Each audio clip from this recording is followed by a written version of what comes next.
Welcome, everyone. We are live. Hello, welcome. I'm here doing tech today. My name is Glenn Patterson. I work with Quan, and I want to bring on my co-host, our principal host for the day, Heather Darch. Heather, you there? I am Glenn. Hi, everyone, and welcome to Quebec Anglophone Heritage Network's fourth annual but first virtual Eastern Townships Heritage Fair. The fair is being brought to you today from funding from the Department of Canadian Heritage. And as Glenn said, I'm Heather Darch. I'm one of the Quan's project directors, and thankfully I'm joined today by my co-host, Glenn Patterson, who's running all the tech for us today. So if it goes wrong, it's probably my fault because I pressed the wrong button. For those of you that aren't familiar with Quan, I'm going to call it Quan from now on. It's the Quebec Anglophone Heritage Network. We are a nonprofit, nonpartisan, province-wide organization that connects with its members in the preservation and promotion of the history and heritage and culture of Quebec, and in particular, English-speaking communities. And we strive to advance the knowledge and the history and heritage culture of those communities by connecting people through its activities and services, just like this Heritage Fair today. And if you'd like to know more about us, or if you're interested in becoming a member, you can go right to the website at qahn.org and come and see us on Facebook as well. You can join directly from the website, or you can call the main office and speak to our wonderful executive director, Matthew Farfan.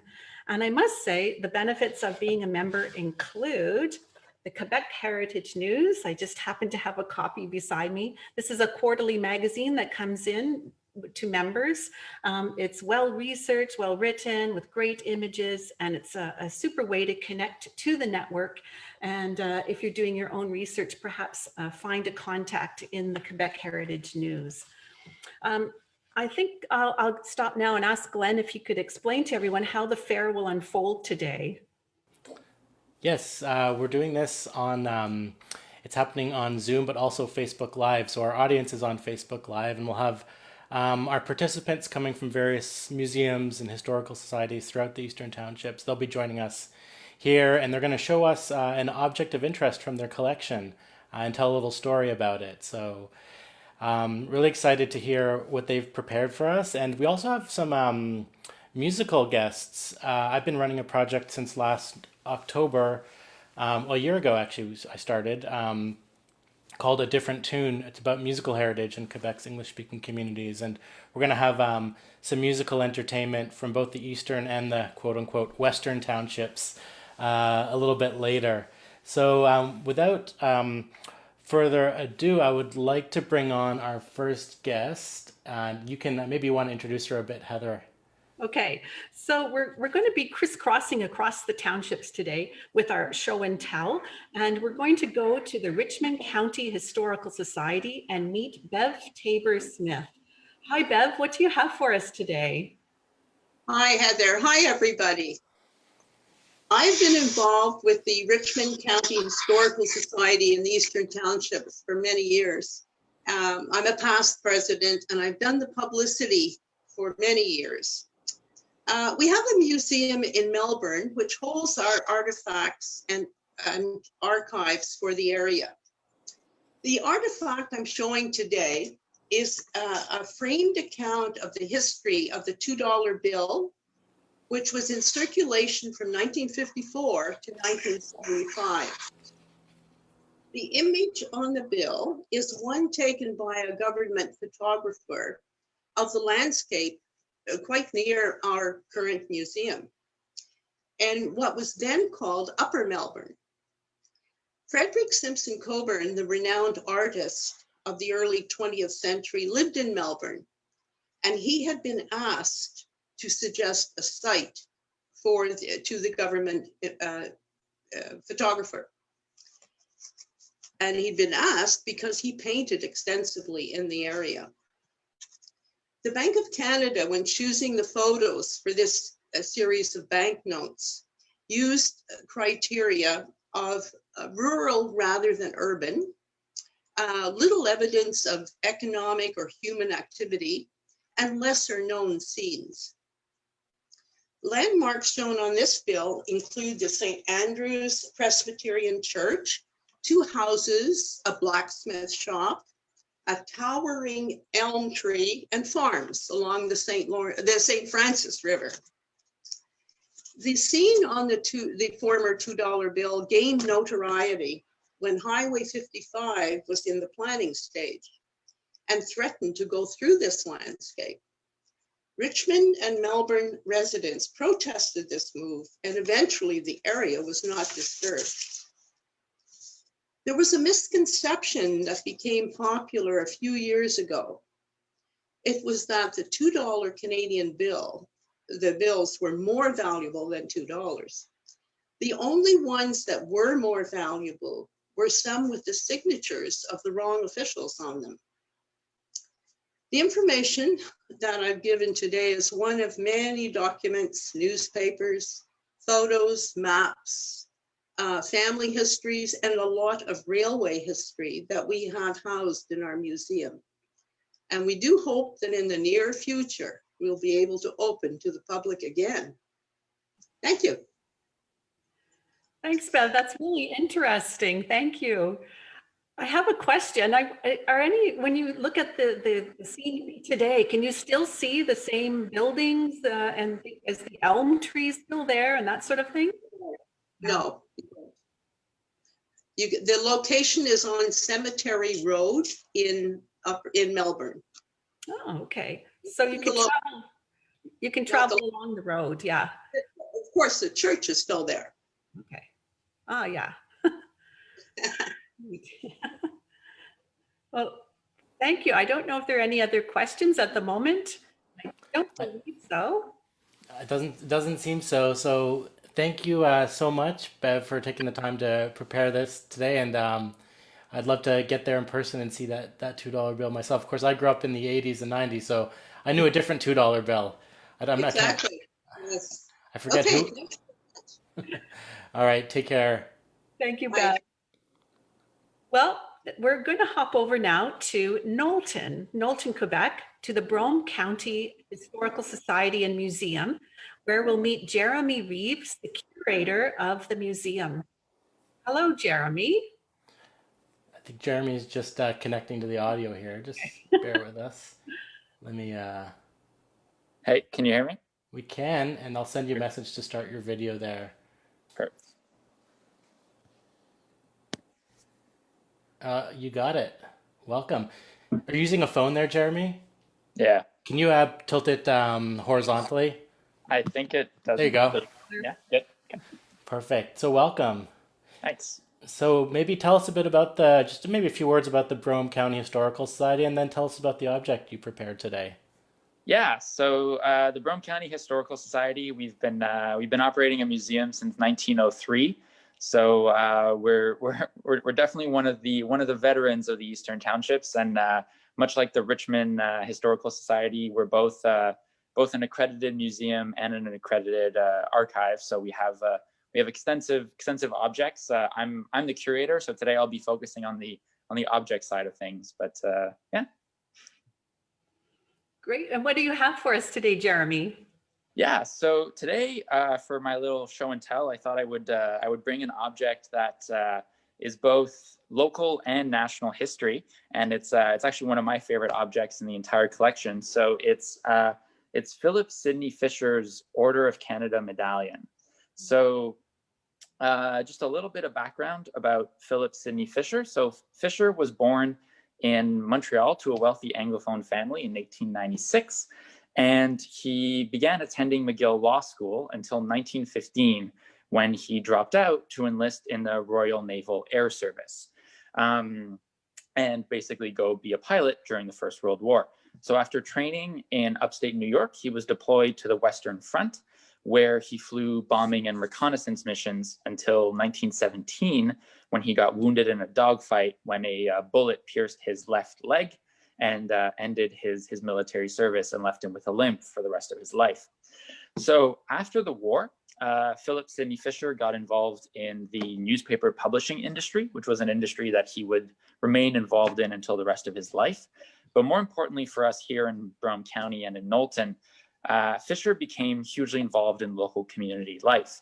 So in 1921, Philip Sidney's uncle, named Sidney Arthur, passed away and bequeathed to Philip Sidney his huge estate called Alva House on the shores of Brome Lake. Incidentally, Alva House is where the royal family stayed in 1976 when they came to cheer on Princess Anne, who was competing in the equestrian event for the Montreal Olympics, which were held in Brome. But with the keys to Alva House in the 1920s, Fisher, as I mentioned, became hugely involved in community life. So he's a founding member of the Knowlton Golf Club, of the Knowlton Boat Club, and he also started one of the first conservation initiatives to protect the local environment and the ecosystem of Brome Lake.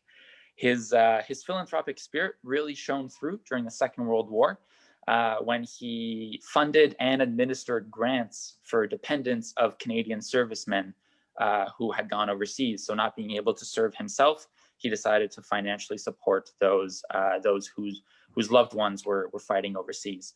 So when you put all that together, his military, his business, and his community initiatives, it kind of made Fisher a natural pick for the first cohort of the Order of Canada. So the Order of Canada was created in 1967, and Sidney Fisher was among the first to receive it. He was part of the first cohort. And for those of you who know a little bit about national orders, 1967, so 100 years after the Confederation of Canada, is actually quite late for the creation of a national order. And there are two things to remember. First off, Canada kind of fell into its independence, right? We never really had a glorious revolutionary moment. So there was no real reason to stop using the British order and honor system. So we didn't really need one for ourselves. And also the two anniversaries of Confederation, so the 50th and the 75th, came during the First and the Second World War. So there wasn't much bandwidth and resources available for the creation of national orders. So the centennial of Confederation, 1967, was the perfect opportunity to create a national order. And as I mentioned, Philip Sidney Fisher was among the first recipients. And just two quick notes before ending. This is one of my favorite objects, so I could talk about this forever. You'll notice that the medallion itself is shaped like a snowflake. That obviously doesn't only represent our harsh Canadian winters, which is coming all too rapidly these days, but also meant to express the fact that every Canadian recipient was unique in their own way and made Canada a better place in their own unique way. And then I'll just end on a rather amusing anecdote. So the ribbon is red, white, red, much like our national flag, which was adopted only 2 years before in 1965. And when the government was producing this medal, they were actually informed that the King of Jordan in the Middle East was designing a national order with this exact ribbon. And so the Pearson government called up Sir Martin Charteris, which some of you might know as the best looking actor in season 1 and 2 of The Crown on Netflix. But his official title was Assistant Private Secretary to the British monarch. And Charteris actually called the King of Jordan and asked if Canada could keep the red, white, red. And so Jordan changed theirs and we got to keep it. So the orders of Canada still look like this today. There was a slight change, but that's a little bit of a detail. But yeah, and I'm hopefully there's somebody listening on the stream that will be awarded one of these one day for having contributed positively to our country. That's fantastic information. I didn't know the museum owned such a thing. That's really cool. How long has the museum owned it? Yeah, so the medal arrived in 1984. What's actually interesting is you use the word own. We don't actually own this. The Order of Canada legally always remains the property of the sovereign. So technically, we own something which belongs to Queen Elizabeth II. Yeah, so legally, it belongs to the British Crown, not anybody. We're merely the depositors of it. Oh, that's interesting. I didn't know that. Yeah. Each recipient receives a small pin too, don't they? That they wear on their lapels. Yeah, so they receive pins. They also receive a smaller version of the medal here. So this is actually Philip Sidney Fisher's entire medal set. As you can see, he won quite a few, and the Order of Canada is right there. So yeah, if you're ever thinking of donating a medal set to a museum, try and look for others, because it's always better for museums when we have the lapel pin, the medallion, and the smaller medal. It makes our lives a lot easier. That's really fascinating, Jeremy. Thank you. I had no idea we had that sort of a prestigious medal in this area. That's really wonderful. Oh yeah, thank you, and thanks again for putting this event on. It's a great initiative. Our pleasure. Our pleasure. Thanks for joining us, Jeremy. Great job. Bye. Thank you. Okay, take care. Well, our next guest is our own in-house historian and heritage worker, Heather Darch from the Missisquoi Museum. So Heather, let's turn the mic around. Tell us a little bit about the Missisquoi Museum, maybe a bit about your work there, and then tell us about the object you've chosen today.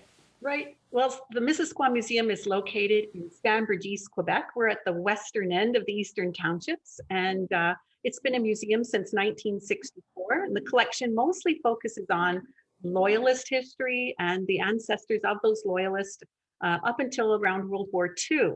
But the object I chose today is seemingly a little mundane, perhaps. It's a pair of sugar tongs, silver sugar tongs. And I chose the object because it has a connection to Loyalist history in our collection. Catherine MacDonald owned these sugar tongs. She was married to a Loyalist by the name of John Curry, and they married in 1760. And by 1785, the Currys were living in Clarenceville, which was at the time Caldwell's Manors. So Catherine and John came here as United Empire Loyalists. And if you know anything about the Loyalists, they really had to flee their homeland. And so Catherine brought the sugar tongs with her as part of the precious things that she considered worthy of saving when she fled New York. And the tongs were passed from mother to daughter to granddaughter to granddaughter, all the way down the line until really the line ended without any women, and they were donated to the Missisquoi Museum by Catherine MacDonald's 6 times great-grandson. And the passing of the heirloom has layers of history behind it. Catherine MacDonald was a 5-year-old child on the western coast of Scotland when she was kidnapped by pirates and brought to New York City, where she was adopted by a woman named Mrs. Livingston. So that layer of the story is quite unusual and quite fascinating. They knew she was from Scotland because she spoke with a Scottish accent, and her name was stitched into her woolen underwear. And so the story gets wider with this object from its simple use of dropping sugar cubes into tea. And during the 18th century, households obtained sugar in conical forms or loaves, and they were called hats. So the expression, "I'll eat my hat," comes from that time period. And so sugar was carved off of the cones with large nippers and put into sugar bowls with lids to protect the sugar from mice and bibits and that sort of thing. And while the basic use of tongs has been in fashion for centuries, this was the first time that that tongs were used to drop sugar into sugar bowls. And the whole manufacturing of sugar tongs took place in England at this time and in London. So we have the whole history of manufacturing of sugar tongs. The tongs also represent a social history too, because there were hundreds of directives written to women about how to use sugar tongs elegantly, how to serve tea, how to manipulate the tongs so that you would drop sugar into the cups very carefully. And then we have the social and economic history of tea and sugar, which went hand in hand. During the 1700s, the growth of the tea market saw a considerable rise in the purchase of sugar, which was used to flavor the tea. So the sugar trade became very lucrative at the time and competitive because Europe really went sweets crazy, and British sugar consumption quadrupled in this time period. And then the wider history attached with sugar is the fact that it had a sinister side to the sugar trade, because it was enabled by slavery. The British and French not only controlled the sugar trade at the time, but they fueled the slavery trade as well. And so by the mid-19th century, historians believe that 12 million people were enslaved because of sugar alone. It was Queen Sugar beat King Cotton any day. So for Catherine MacDonald, her sugar tongs represent refinement and elegance and a special milestone in her life. To the Missisquoi Historical Society, it represents Loyalist history and the ancestral line down through the community. But it's amazing how we can see that this little object represents a much wider scale, a remarkable history is revealed that even in the smallest of objects like this. Wonderful, Heather. I don't know if we have any questions from Facebook. Let me take a look. It doesn't seem so. I'm always interested in the sort of evolution of food and tastes and everything. And I get the sense that what we think of as sugar today, this highly refined white product, it wasn't always like that. And maybe how baking and just the use of sugar has changed. We talk about tea, but is there any like knowledge at the archives or just in the vernacular in your area about how people used to eat back in Catherine's time or before that even, and how sugar was used? I think sugar was very expensive. So for the people that were the laboring class and farming class, it was something desired, but not always quite available. Charles Caleb Cotton in this area, Anglican Church priest, before complained that he didn't have any sugar for his, and was appalled that people used maple syrup and maple sugar. So that was quite common. The fruit like prunes and figs and apples and berries and that sort of place. Yeah, so refined sugar was very expensive, but obviously highly popular and very desirable. Right. Well, thank you so much, Heather. And I think we should move along. We have our next guest coming right up. We take no breaks here at Quan. Keep it rolling. That's right. It's my pleasure to introduce our guest speaker for today. Samuel Gaudreau-Lalande is an art historian specializing in the history of photography, and his research and curatorial activities focus on photography, politics, and regional histories. He's the director and curator of the Colby Curtis Museum in Stansted, Quebec, and his presentation for us is called The Politician and the Camera. Hi, Samuel. It sounds intriguing in these politically charged times. Hi. Yes, thank you, Heather. Do I have the... I do. Give me one moment to put on my PowerPoint.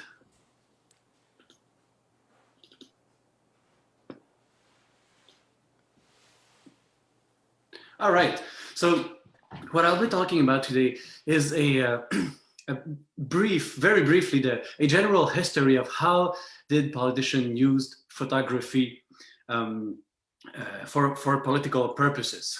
So first, when you speak about the beginning of photography, you have to go back a little bit to painting.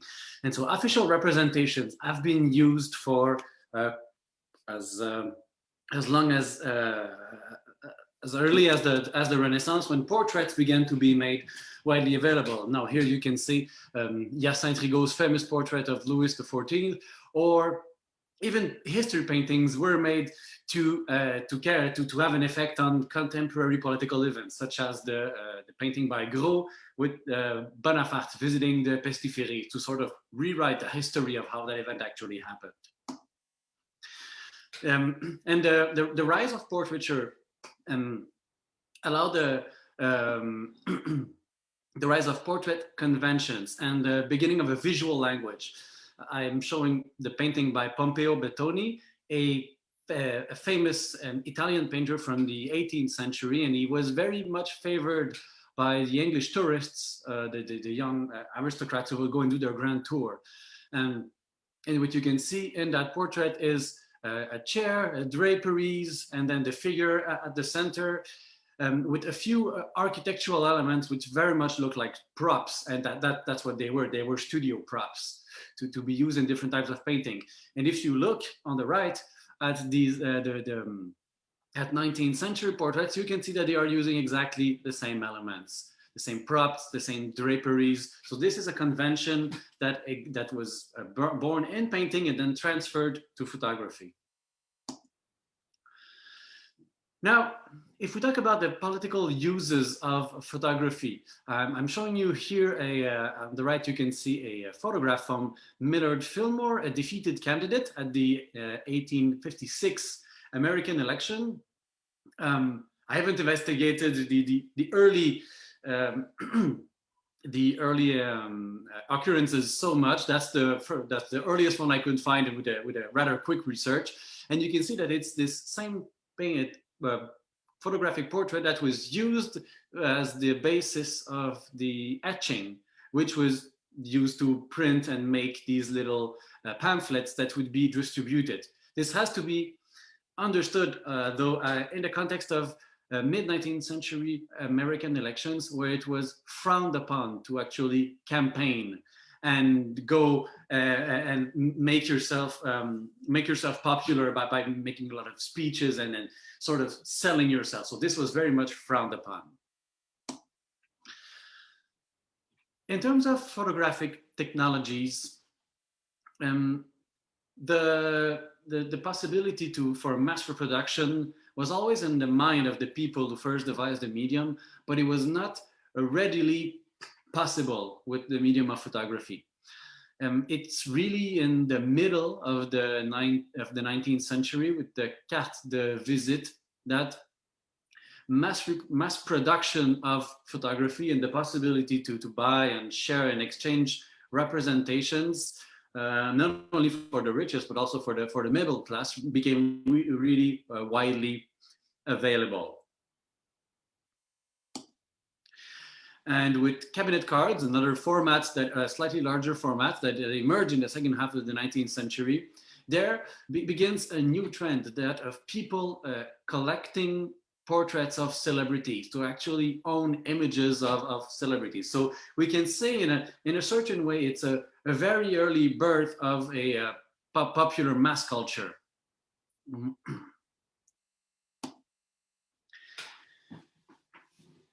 Studio photography were the main way to make these sorts of portraits. And what these are is official representations. So the sitter would go and sit in the studio of the photographer, and there, discussing with the photographer, they would decide how best to sit, to pose, which props to use. And these pictures would then be circulated through a variety of media. We've seen already the cabinet cards, but you're still, this is still only, Lincoln's cabinet card, this is still a unique individual object. What emerged in around the 1880s were the illustrated press, photographically illustrated press. So this is linked to the emergence of the halftone process, a printing process that allows the printing of tiny dots, and that would allow to render the photography. Now here in the example that I'm showing, this is something that's always a challenge for photography historians. What you are seeing on the right is the Dominion illustrated, but this is a scanned microfilm. So the quality is absolutely awful, because what they care about when they did those scannings were the text, not the pictures. Nonetheless, what this says is that the same picture made by Topley, a prominent political photographer in Ottawa, of John A. Macdonald, was circulated in the printed media of the time. And today it is really the same conventions that are being used, although the official portraits have more limited use. So what is interesting though is the persistence of the convention. So you can see here the official Trudeau photograph. And what has persisted in the convention is the studio, the neutral background, and they're rather formal looking. What is less present, but can still be present today is all those props. So I haven't included it in this talk here, but if you Google, for example, Emmanuel Macron's, the president of France, if you look at his official picture, it's him hands on his desk with flags. So this is still, you know, so a desk close to a chair, close to those kind of elements, and then the flags close to the drapery. So the symbols are pretty much the same. But if you look in terms of convention, the picture of Trudeau and the picture of Harper, even though they very much disagree politically, the visual language is exactly the same. And I would say that this is not linked particularly to the political nature of these photographs, because these are official pictures meant to represent the head of Canada's state. But you see exactly the same conventions used in other settings, such as in daycare. So it's the official portrait that is the same pretty much for everyone. Examples of use of these pictures. So you can see here on the right a poster of Jean Lesage, so an election in the 1960s, and you can see this is a typical 1950s election official photograph with the angled shoulders and looking directly at the viewer. And on the left, you can see another instance of a use of an official photograph on the poster, by Duplessis this time.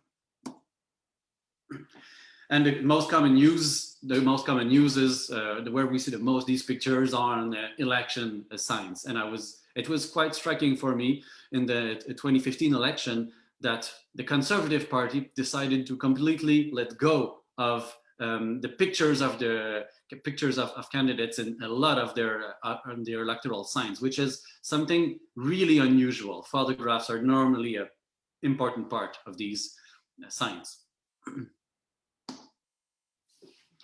So, as I said earlier, the emergence of photography in the illustrated press, at first it was through official photographs, but with the development of photographic technology, notably in terms of speed to allow for the taking of instantaneous images, the profession of photojournalism emerged. So what that is, and there are really three bases for photojournalism to emerge. So the halftone printing process, as already discussed, so a way to print beautiful pictures in a commercially viable way. Sorry. The rise of the photojournalists themselves, so that the newspapers would hire these people to go and take pictures, and the emergence as well of picture agencies, because not every newspaper can be present at every major event. So they have to be able to get the pictures from those events if they want to be able to speak about them. And that way, well, you only have to send one photographer from a picture agency, and all the newspapers can get the same image. And this really happens between 1890 and 1905, and it's in those 15 years the system of photojournalism establishes itself, and this system is still pretty much the same today. So fast dry plates, small cameras, and this is what technically allows photographers to be present. And if you look at two different pictures taken from the inauguration discourse at American presidents' elections, you see how different they are. So on the left, you have that of Lincoln. What does the photographer capture? The crowds that are massing in front of the monument. The photographer he seems to be elevated. Maybe he climbed in a tree, or he's standing on some part of a monument. But still, you have a feeling that this is simply a gathered crowd, and a photographer who took a picture. Now, if you look at the picture on the right, at the inauguration of Theodore Roosevelt, this is something entirely different. Now, the crowd is organized, the view is centered, and what does this tell us? And look at the point of view where the photographer is standing.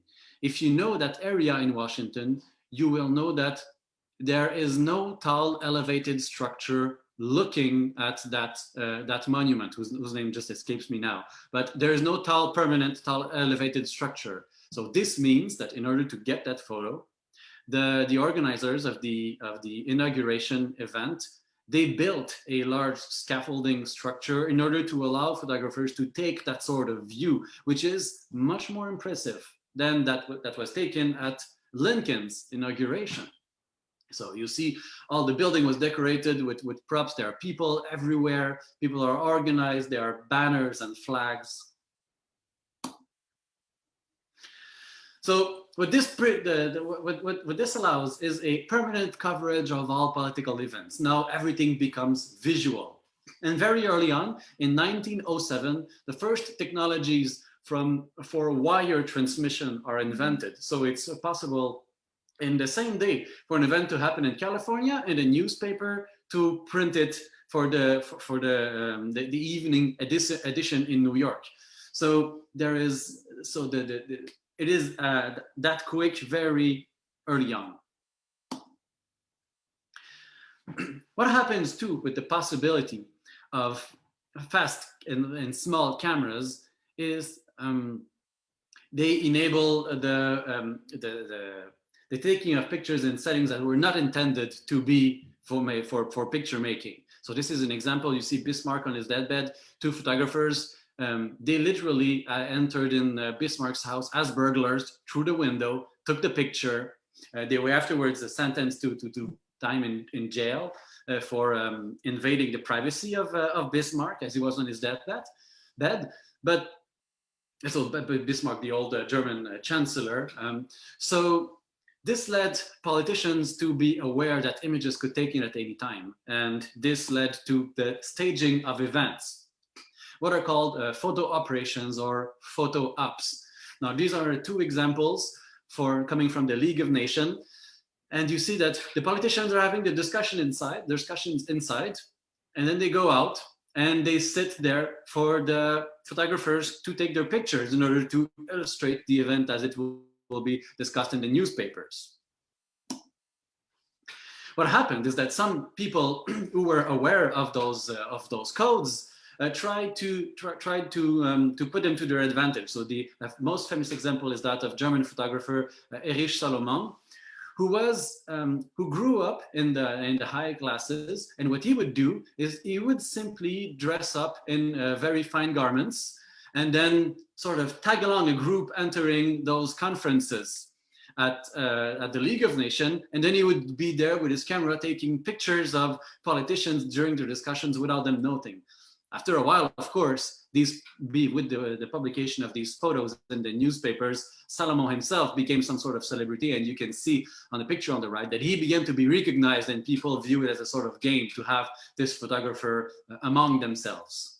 So they expected to be photographed. And this is the type of photography that is called candid photography, meaning it's not particularly staged, but there is a general awareness of the possibility of presence of a photographer. And the same types of photography are being made today. You can see on the top the League of Nations meeting, and down the G20 summit in Australia in 2014. So what this led politicians to do is to try to create situations where they would not control the picture, but they would know what is coming out of that picture. So when a politician goes and takes care of animals, this is exactly what happens. They are viewed as humane persons that viewers can readily identify to.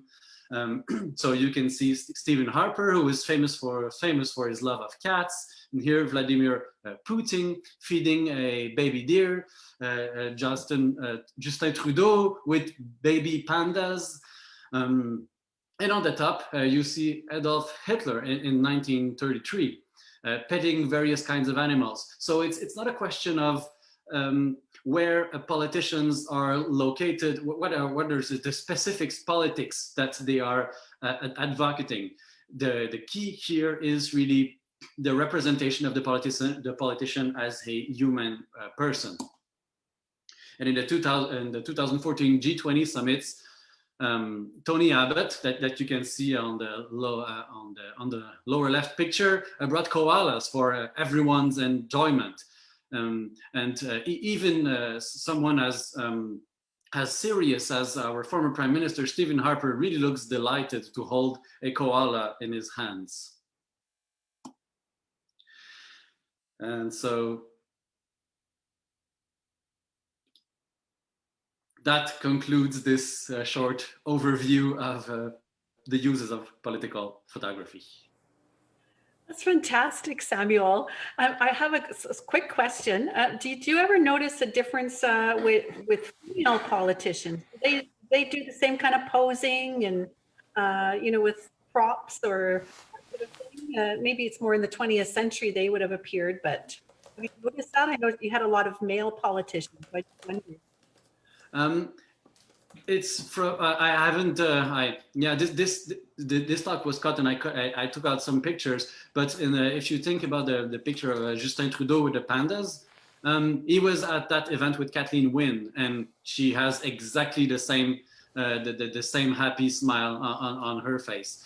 And if you maybe I'll share it again. If you look at the picture from if you look at the pictures from the koalas, I couldn't find one where Merkel was holding the koala directly in her hands. But in general, if you look at the G20 summit, I really looked at the representations of heads of states and not any other leaders. And if you look at the numbers of women in there, there are 3, maybe 4. So it's what I've seen when the are involved in that type of pictures, the same type of pictures are made, but there are much less of them because there are less female leaders of states. That's very interesting. Thank you so much. I don't believe there are any other questions. I don't think so. So, but thank you for your time today. It was really fascinating. And I guess we'll move along then. Our next speaker, we're going over to the Georgeville Historical Society, and we'll say hello first to Keith Wilcox, who's going to introduce their guest speaker. Hi, Keith. Hi, Keith. Just you can click the button to turn on your microphone there, or I'll send you a message. You should see it pop up. There you go. And next up is your video. I'll send you another. You'll get a notification in a second. Okay. I see John's video working, and I'll send you a message to unmute. So yeah, let's see. How's that video going there, Keith? Did it start up? Yes, it did. Perfect. So welcome, you two. Thank you. Thank you. So you were gonna, Keith, I believe you were gonna do a quick introduction to a project you two are working on, and then I'm excited to hear the objects you brought today. Great. Thank you. So today we're presenting an artifact associated with Henry and Kay McGowan of McGowan House in Georgeville. McGowan House was a 137-year-old structure which was recently torn down because it no longer met the building code safety requirements. Although it's being rebuilt and will reopen again next summer, we just thought it was fitting to commemorate the McGowan's history and place in Georgeville. To do that, we've solicited the help of 2 highly regarded local filmmakers, Louise Abbott and Niels Jensen, who are working on a documentary video celebrating that history. During Henry and Kay's ownership between 1945 and 1978, McGowan House became widely known as the destination place for fishers. John Atkin, Henry and Kay's nephew, a member of our board and the lead researcher on our video project, will explain why our artifact became instrumental in the popularity of McGowan House. Take it away, John. Okay, thank you, Keith. Is the streaming on, Glenn? Yeah, it's on. Looks good. Are you trying to share your presentation? Yeah. Screen share. It should be in the bottom of your screen, a big green button. Okay, just gotta get out of here. It should be on Zoom, on the Zoom window at the bottom. Is that it? Just a... Oh boy. Sorry about that, folks. Do you see that green button there, John? I don't see a green button on my screen, and oddly enough. All right, let me see if I can share it for you, perhaps. Actually, let's do it this way. Apologies, everyone. So what I'll do, John, is I'll bring up your presentation. Okay, we could do it that way. And then just tell me when you want me to go to the next slide. It's just it'll probably just take a second to open here. It worked so seamlessly the other day.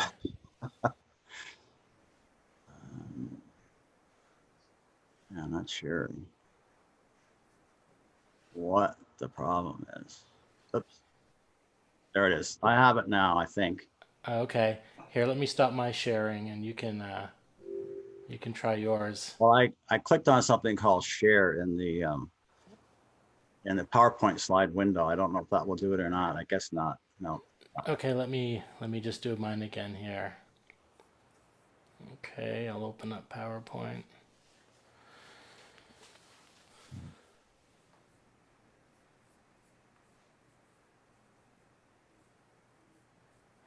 Okay, slideshow. Sorry, just taking of course the PowerPoint had to do an update before I could open it. So do you see that there, John? That slide of yours? That's the one. Okay, so let's hear what you have to say. Well, hello everyone. Our show and tell artifact today is this cute little bucktail streamer fly donated to the Georgeville Historical Society by Richard Hornby. Dick Hornby was a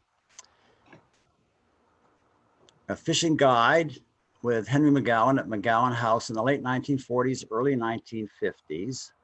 And this famous little fly was originated by Henry McGowan in the late 1930s. Henry loved to fish. We can give us the next slide. And by age 19, he was already recognized by the Stansted Journal as Georgeville's champion fisherman. He worked as an outfitter and a fishing guide with his father, Doug McGowan, at Rainbow House, known in Georgeville as the Pink House or the Pink Mansion, before purchasing McGowan House in 1945. Next slide, please. There are two Magog smelt patterns, the first by Friar Galene tied in the 1920s, and this one by Henry McGowan in 1931 or 32. The McGowan fly actually is the more popular one. Ron Galine did not return from World War II, and his brother Brian took over continued the family business, Fin, Fur, and Feather, and I purchased this one from his brother sometime in the 1950s. A real gentleman, and I bought a lot of fishing tackle from him. Major differences are, as you can see, Henry liked bright colors, lots of purple here, and so did the fish. So this became the standard Magog smelt pattern for most people. There's a little partridge feather here that he added. There were lots of partridge in the townships, and this one became the standard fly. Can we have the next one, please? The next, oh, here we go. Yeah, Henry also tied a lot of flies for the fishermen that came to McGowan House. These were, these little eyes here were painted by my Aunt Kay in the style of the day. The fish really seemed indifferent, however, to the artwork. Next slide, please. Henry also made his own fishing lures. The shiny ones here, designed by John Green in the 1930s. This is Henry's version of it in the 1940s, and they actually worked a lot better. The fish like copper for some reason. This one was fabricated by longtime McGowan guide Ken Vancour. The ugly one here was one that I made. Next slide, please. Outdoor Canada magazine recently published a list of the 6 most popular all-time favorite streamer flies in Canada, and Magog smelt from Henry McGowan made the list at number 3. And if I could just indulge you for a minute to read what it says here, because a lot of us have cataracts. It says, this classic fly, often attributed to Montreal's Friar Galeen, who tied for Fin Fur and Feather Limited, but the Magog smelt was actually one of several bucktails developed in the early 1930s for landlocked salmon by Henry McGowan, owner of McGowan House. You'll notice that this looks a little different from the one we saw in the beginning. There's lots of variations in the pattern, but this upturned eye and the short shank, heavy shank is for fast water salmon fishing. I guess the author chose this one because he lives in BC and he's probably fishing in the Campbell River with it. Next slide, please. Henry tied this particular example about 1950. There is another example of an authentic Henry McGowan tied fly in the Canadian Fly Fishing Museum in Waterloo. I'm sure that's on everybody's bucket list to go there and have a look. Instructions on how to tie these are all over the internet. And next slide, please. A young fellow enthusiast named Benoit Farsi tied this example here. When I was a kid, watching my Uncle Henry tie these flies, I had no idea that one of them would one day be famous. Next slide, please.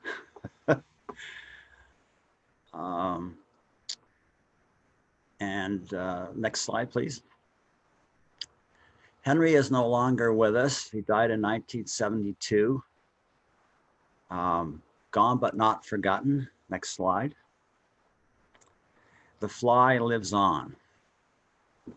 Thank you.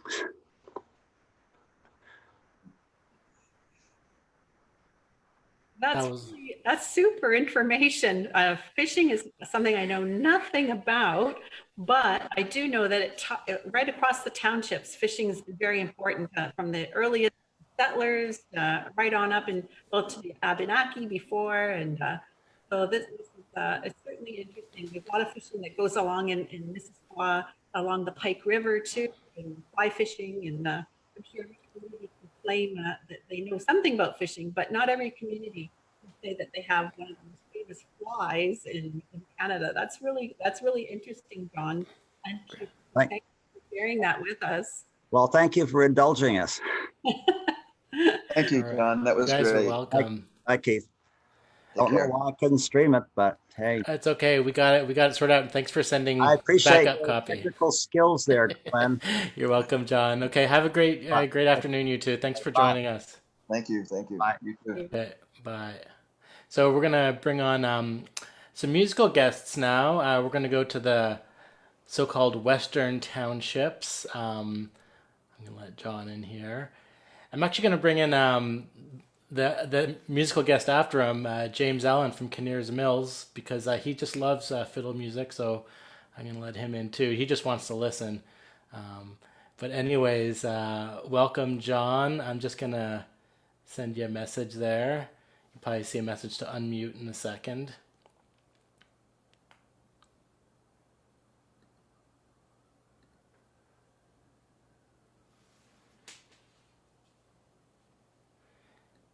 Okay, so John, if you're, you got your, hey. There we're on. So you guys are good. Now remember there was that button in the top left, the original sound. You see that there? Just click that on. So yeah, we have John Wilson and Connie McClintock. John is from Brooklet, Quebec, and he's been playing fiddle since he was a teenager. He kind of grew up around the music. We're going to talk about all that as well. And he's joined by his lovely wife, Connie McClintock. And it's kind of interesting to me that a lot of these people I meet through music are also really into heritage. And these two are deeply involved in preserving local heritage in their area. Connie, I know you're involved with the Chateauguay Valley Historical Society, and both of you do work with local genealogy. You help with the cemeteries. So it's birds of a feather, so to speak. So welcome you two, and let's start with the tune. What would you like to hear? Well, play something maybe for a first change, or for the grand. You know, when the people first came in, was that wasn't the march, but you know where they would go around the hall. Oh, the Marching Through Georgia. Okay. Gee.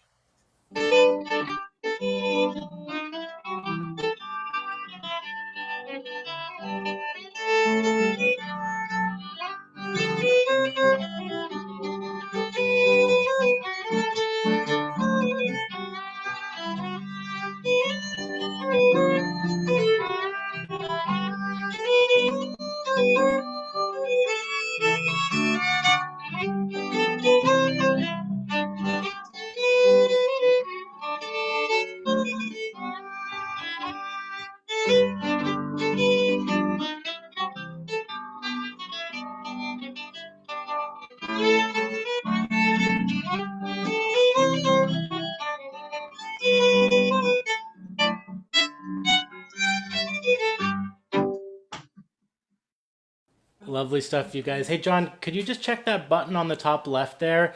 It should say "Turn off original sound." Off. I'm not computer. Okay, we've got it. Sounds good. Um, so yeah, John, I thought maybe we'd just start. Just tell us a little bit about you know the music you kind of grew up with and those dances where this music comes from. Well, most of it, we're right on the American border, so we had a great influence from WSM and Wheeling, West Virginia, and of course my father played instrument, played the banjo and the mandolin, and Ellis Wilson, of course, with the Wilsons Western Airs, had an orchestra. So that's what I heard growing up, and so it was mainly local music, popular in its day, and Was it influenced by Don Messer? Don Messer influenced a great deal of music in the Valley. Don Messer actually came to the Valley, played at Campbell Paul's barn in Elgin for many years. Campbell Paul had barn dances, and Ward Allan came down from Ottawa. So that was the Ottawa Valley influence. So that was All right. Well, how about we hear a first change? first change. A good first change. This is a this is a piece that's called Jimmy's Jig, but because I don't read music, I remember hearing it at a dance, and I only knew the first part, so I made up the second part. So you'll see that it's not. it's the way I play it in the key of G.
Lovely. I love the way you play that tune, even if you did have to make up the second part.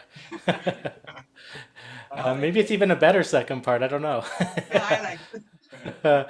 I wonder, John, if you could tell people, like, what are your sort of first memories of music or the first dance you ever went to? Do you remember that? Oh, the first dance. Well, we had the the town hall in Herdman was a popular place, and also Maple Garden Pavilion. It's just down the road, and there were dances held, and actually talent fests held But I think that was my first introduction to music, and it would be Wilson's Western Airs or the Meltones in Huntington, Arnold, and Marjorie Millen, their bands. Right. That was, but I can remember being taken to dances because there were wedding receptions and anniversaries, and so the whole community would go to these parties. You know, it was a community affair, and Right. the ladies would always bring sandwiches and cake, and there would be an intermission at midnight.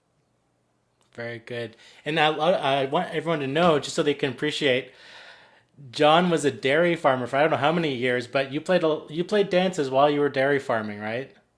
Yes, I did, and actually that's how I made because we had a very small dairy farm, and there wasn't a lot of cash these days, so I worked as a I worked just for room and board basically, and so dances provided me with an income, and I worked out too, you know.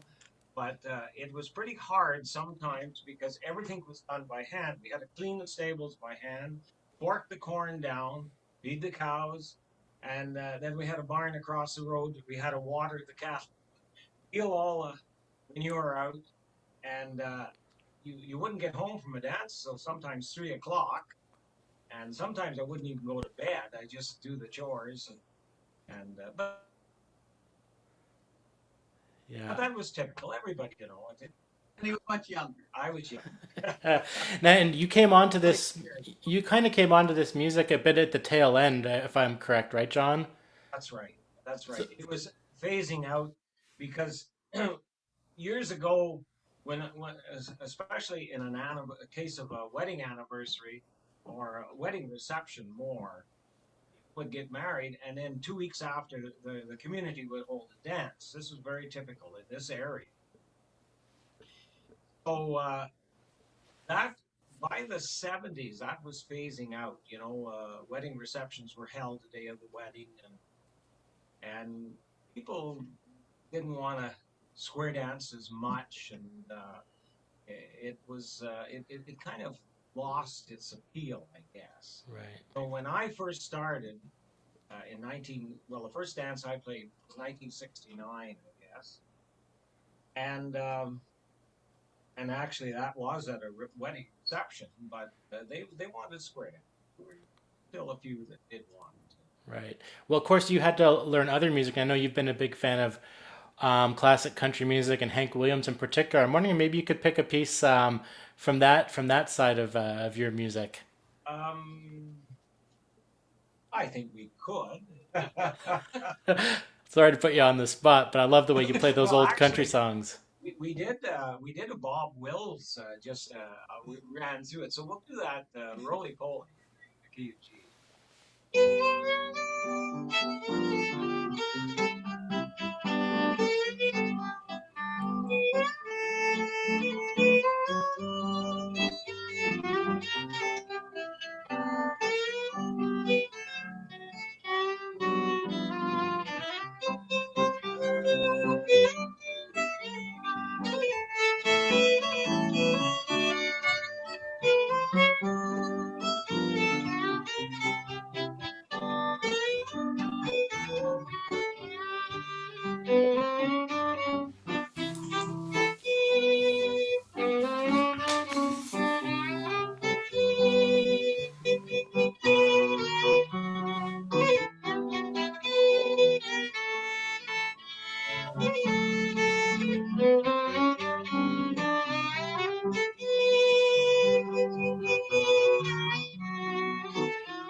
Fancy stuff. And of course, you put another tune with Roly Poly, because I know Roly That's, Poly. My gal Sal and Margie. So it's a Okay. sort of I often did a medley because it was the same thing. Because in dancing, I mean, when you get the crowd on the floor, you have to play the same thing over and over again. So I would get kind of it became tedious. Just be brutally honest. I've been there playing St. Anne's Reel for 20 minutes. I feel ya. Anyways, John and Connie, why don't you give us one more tune and we'll say goodbye. Okay, we're gonna do a waltz quadrille.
Just beautiful, you two. And I could see me and Heather were both swaying our heads in time. Thank you so much for joining us today. I always love hearing your music, and we gotta get some kind of album of you two in the works, because your music is so special, and it's been great getting to share it in this project I'm running. And thanks for coming on virtually to share your music with the Eastern Townships people today. You're most welcome, and it's our pleasure. All right, take care. Have a great afternoon, you two. Bye now. Bye. So I'm just gonna send a message. I see James here. James, you'll probably see a message pop up asking you to unmute your microphone.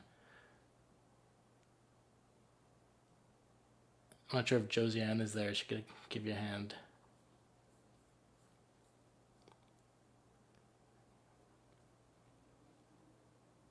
All right. I guess James has some help there with him. So I'll just do a quick introduction. So James is the definition of a local musical and cultural stalwart.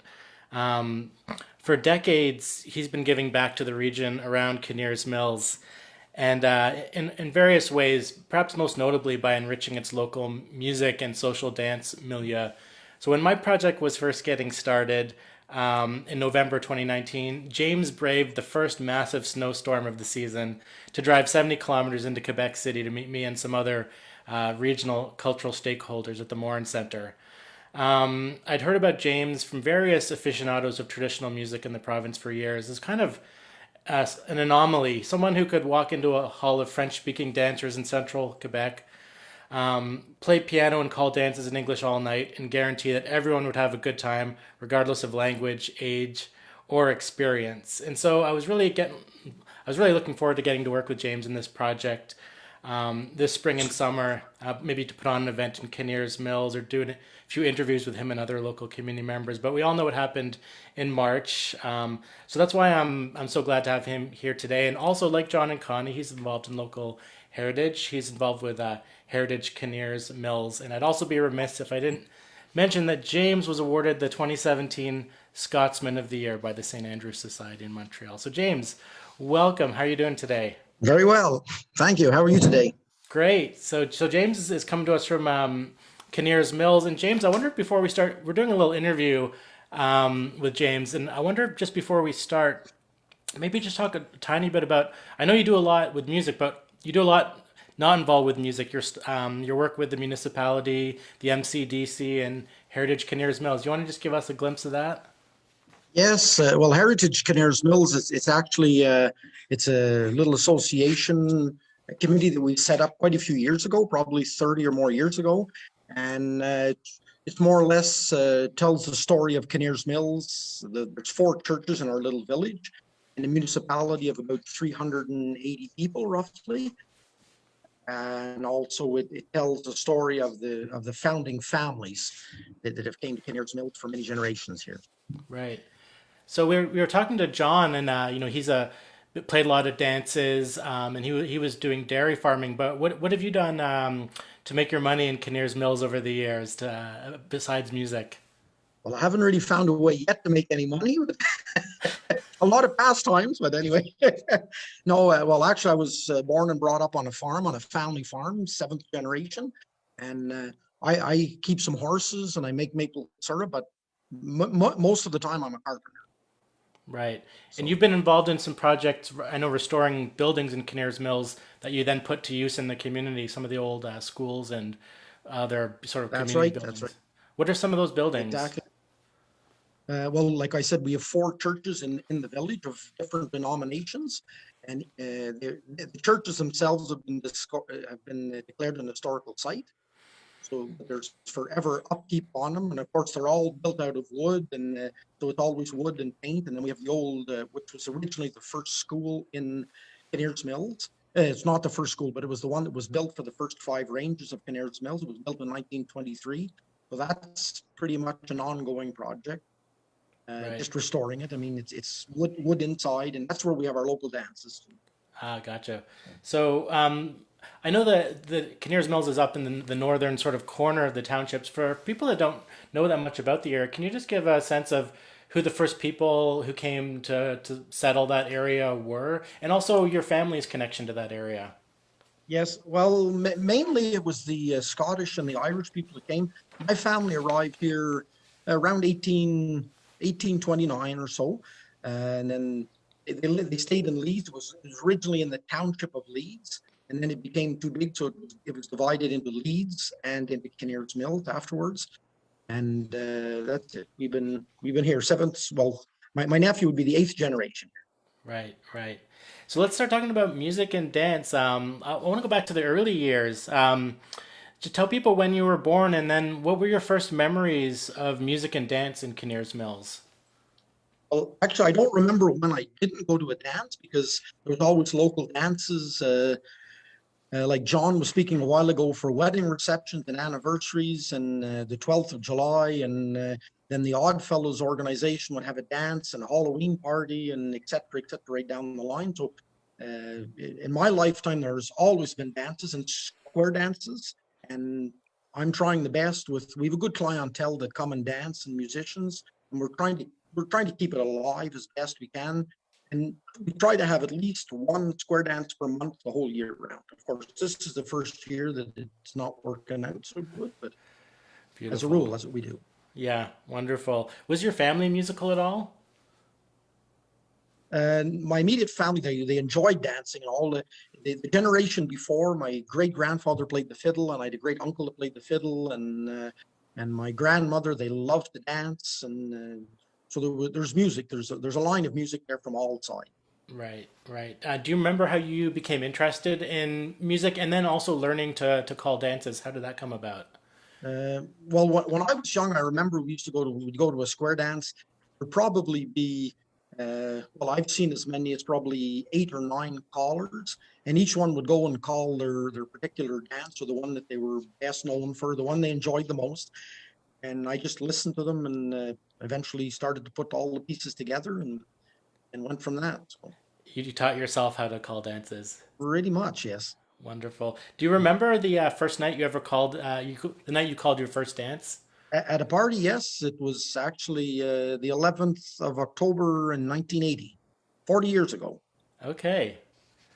Very good. And I'm wondering, just for us historically minded people, did any of the old community members talk about how square dancing came into the area, or whether it came with the first settlers? Did you ever hear stories about that? I think it came mainly with the first settlers, and like we have sort of a melting pot here, because it was the Scottish and the Irish have a lot of influence, and then the French Canadian have an influence, probably the speed of the music. And but anyway, it's quite a unique style of music we have. Right. And during a square dance, we have our square dances are in two halves.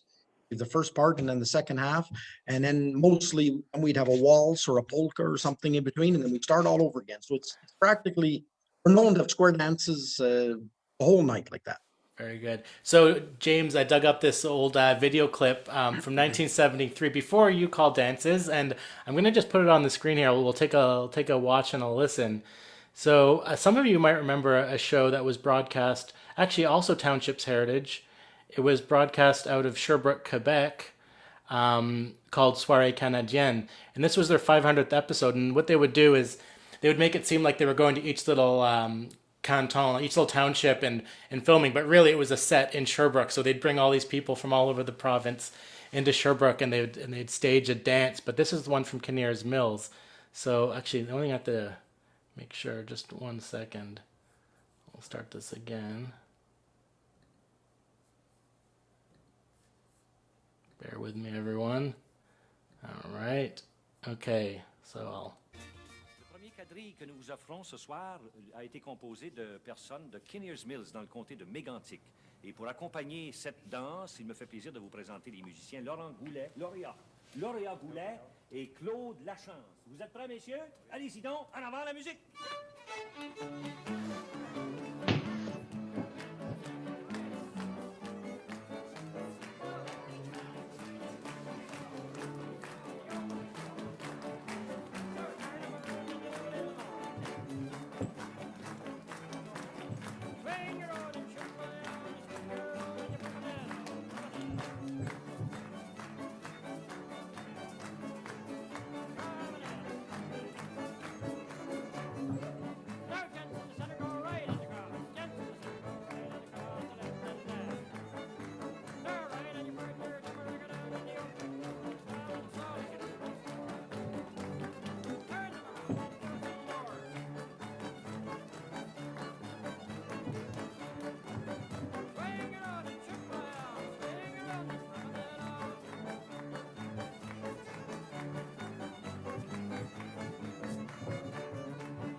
All right, I'll stop it there. But what a dynamic group, and step dancing all the while. James, do you remember any of the people in that video? Were those people you knew growing up at all? Yes, there's a few of them. They still live in the village here, just up the road. Oh yeah, who are some of those people we see in that video? Can you mention their names? Yeah, there's Vic Larry and Rufus Jemison and Diane Beatty, and there was Gloria Wallace and Ronnie Jemison, Helen Larry. And the musicians, I know you play with the Lachance as well. Was that related to the fiddler you play with sometimes? That's him. Wonderful. So going after, that was in 1973, so a That's good right. while ago. Yeah. That's right. Was there any talk in the village? Do you remember when that? I know you weren't there, but was there talk in the village about them going to be on Soirée Canadienne? Yeah, yes. I vaguely remember it because I was a few years old, but I could barely remember it. The fellow Colin was my neighbor. He was also a relative of mine and a good caller, and he really enjoyed. He was a big farmer, and he just loved to get the dances on a Saturday night. That was his relaxation, I guess. What was his name? Murray Nugent. Wonderful. So James, I wonder, just taking, I know you've been doing this for 30 some years now, 40 years. I wonder if you can just talk about some changes you've seen in the community around Kinnear's Mills, and how this has also maybe impacted the music and dancing.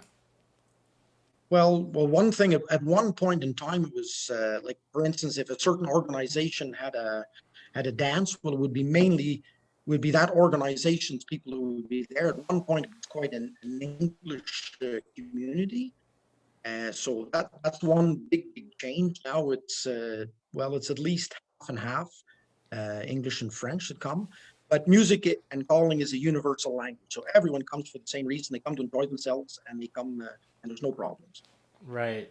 And are there still people like from Kinnear's Mills that play this music? I imagine there's still people dancing, but are you still managing to get a younger generation of musicians coming up through the ranks? Yes, slowly we have, and actually since the last year and a half, we've had Courtney Drew from Lennoxville, who's a wonderful, wonderful fiddler, and it works out great because she's came and done a few shows for us. She's came and done a couple of square dances, and she's got a. What's really good is she's kept up with a lot of the old tunes that we know and were brought up with, and so that really hits the spot. She's so good, and she has a website. If you look up Courtney Drew, just one of the best younger fiddlers I've heard. Oh, she sure is. And really has that, like you say, that old times sound as well, especially when she needs it for a dance. It's just That's great. right. That's right. I wish I knew about her before last week. I would have tried to get her on this event too. So I know you travel quite a bit with your dance, calling dances and such. Is this new for you? And I wonder if you could tell us about some of the people and organizations you've met through your travels as a dance caller. Yeah. Well, sometimes it was for calling, and sometimes it was for actually playing music. I played for a couple of different dance groups in the boats. One was La Relève Beauceron, and the other was Manigance. It's based in St. Mary's. They've actually got a dancing school. I was invited a few times. We went abroad to a few other countries and performed at international festivals mainly. Right. And mostly when I was there, I'd end up calling. So that was always an interesting experience. But anyway. Yeah. I know something you talked to me very briefly about when we met last November was your decision to keep calling in English. I know you're bilingual, but the larger, dance world you participate in Quebec is mostly Francophone. Can you talk a bit about why you chose to stick to calling in English rather than translating your dances? Well, I want to keep the tradition alive as long as I possibly can. And that the real tradition here in our style of dances, that's what I do. I don't, I like to keep that, and people enjoy it. For instance, we always have the Robbie Burns celebration, and people from all four corners of the world come to it practically. And a lot of the people are Francophone people, but they really enjoy it. And often they'll comment us on keeping something alive, a tradition alive, which other groups don't always do. So I feel it's important, and as long as there's people to enjoy it, well, we'll keep on with it. I found the same thing as you. Like music's been such a great way for me to connect to the Francophone world in Quebec, and there's so much great musicians and dancers out there, and it's so interesting how music is, really it's kind of a cliche, but it really does seem to unite people from all stripes and from the four corners of the world, as you say. So James, I was going to I want to share another clip now. This is of a dance that you were both calling and playing for at the same time. So as you'll see, James both calls dances while he plays piano, which is no easy feat. So this is some footage. Let me just close this this window here. I think it was taken about 5 years ago, and I know Chantal Roy posted it on her Facebook, and you sent it to me. So let's just take a look at that.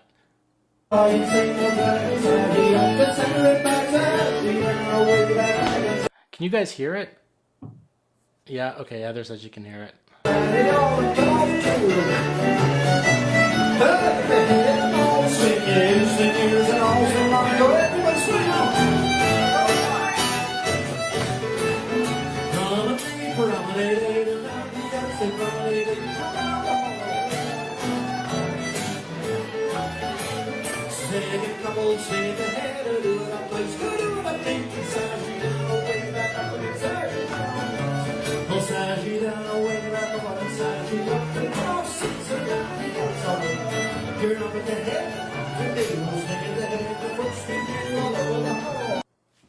All right. Well, that's as good a time as any.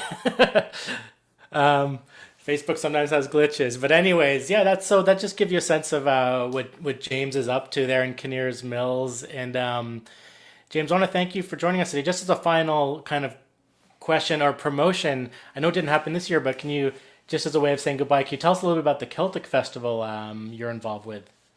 Yes, the Celtic Festival in Kinnear's Mills is actually a 4-day festival, and we bring in a lot of musicians from wherever wherever we can get them, whichever ones are able to come, and whichever ones we can afford to at the same time. So it's really great, and we have a lot of bagpipers. We mostly have 2 or 3 groups of bagpipers on the Sunday. We have our local square dance, which we once again keep the tradition alive with square dancing, and hope and pray that next year we'll be able to go ahead with our festival, and maybe you can even come down and see us. I would love to.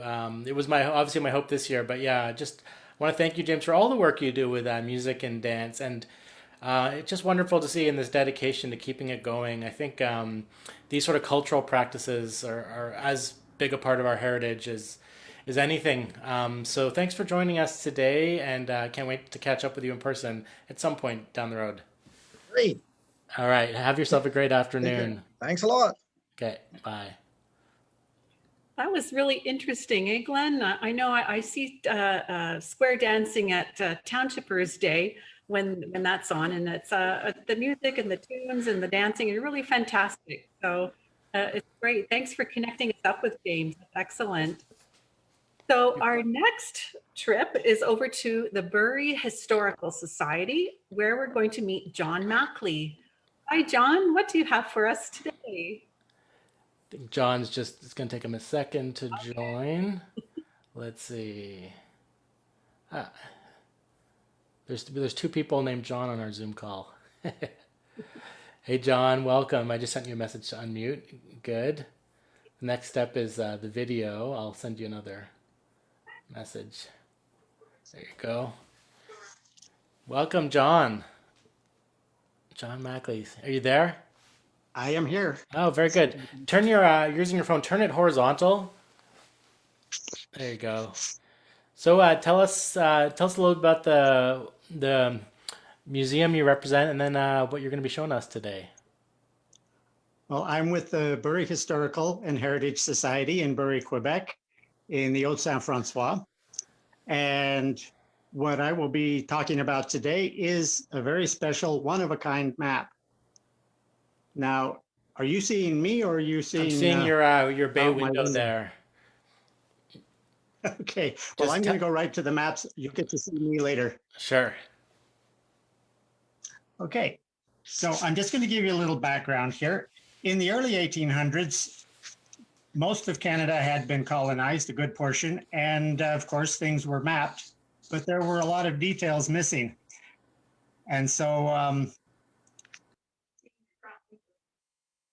oh, you're seeing things later.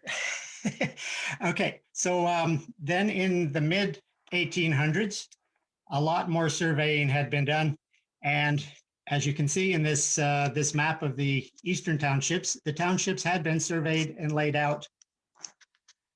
Now, there were very good maps that were more than likely available at government land offices and libraries in bigger city centers. But the idea of taking a big paper, expensive map with you into the woods so you could set out your property lines and do your fencing was probably not a very good idea.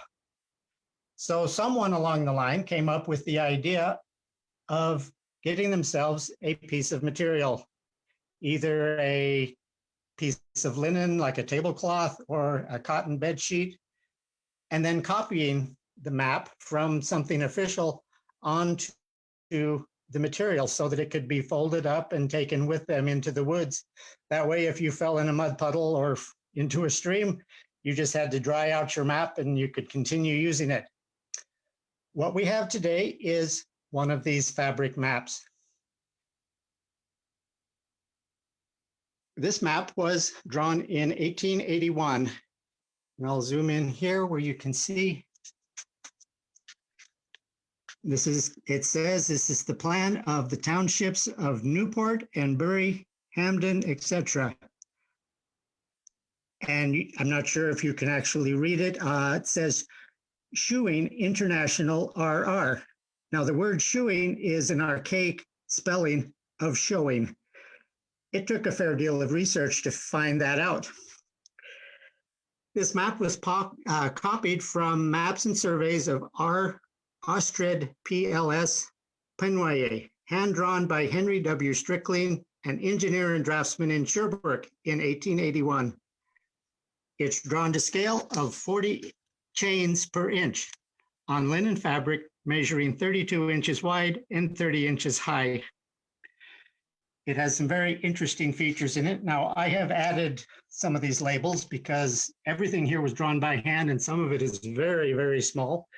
Here's one example. You can see the village of Scottstown and the International Railroad, which was the Canadian Pacific Railroad along this particular line, can be followed down to the township of Bury. Now, at the time, the village of Bury was known as Robinson. It was later changed to Bury to match with the township itself. The Salmon River is shown, but the majority of the map is taken up by the township of Newport, which happens to be where I am, down in a little village called Maple Leaf.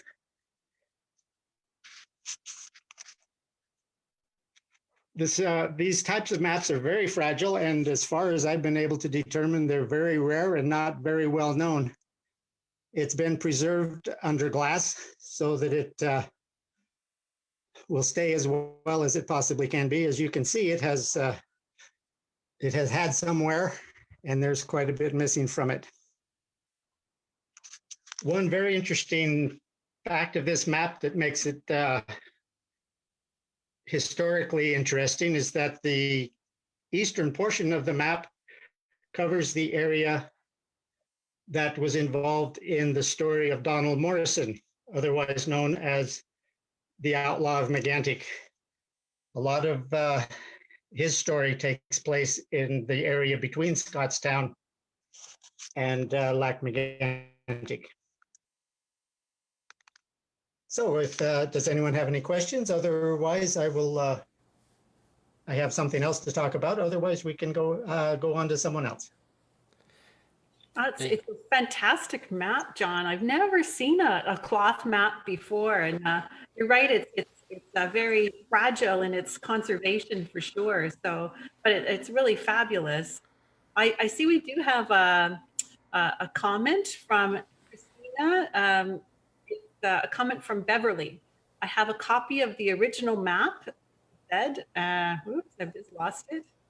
There it is. I have a copy of the original map of Ascot dated 1864. My ancestor, Frank Johnson, settled there. He was a poet and author. Oh, interesting. John, do you know if, are there, you said these are quite rare. Do you know of any other similar cloth maps of other parts of the townships? We actually have two smaller ones that are actually close-ups of a part of Hamden. And then there's another one that's a close-up of, I think, just someone's actual personal property. But other than these three, I have not been able to find one anywhere. They may exist in some museum someplace, but I haven't been able to find any indication of it. And this was this a widespread phenomenon even outside the townships of cloth maps? Have you heard, is this something we can find elsewhere, either in Canada or the US? All the research I've done so far is that it's not very rare you can stump Google, but this is one thing that just gave me almost no results. Right. Really wonderful. Thanks so much for sharing that today, John. John, if you want to click on your phone, in the top left, you'll see that camera icon. It'll flip your camera around.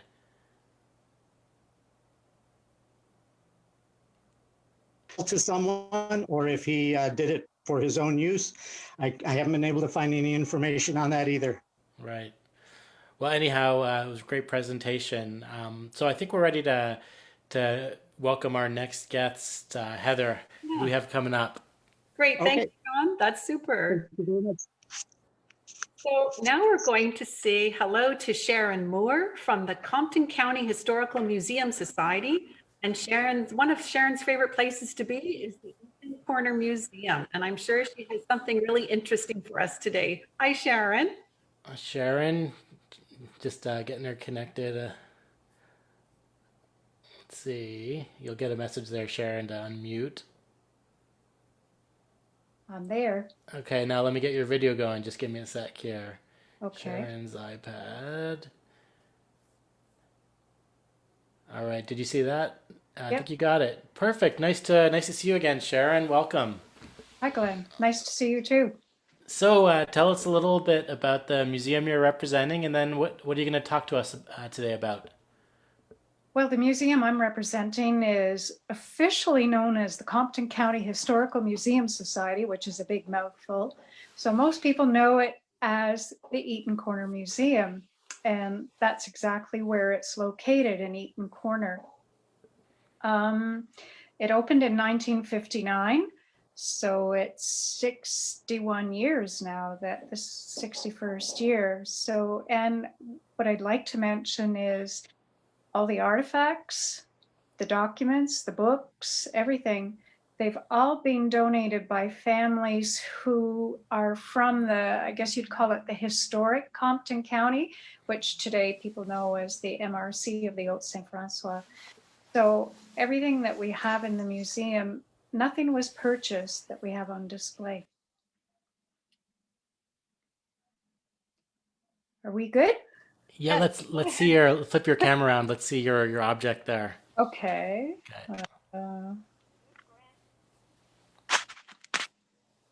Whoops. There we go.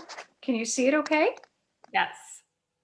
Okay. Go ahead, tell us all about it. Okay, so I chose to talk about our hat pin collection, which is maybe a little bit unique.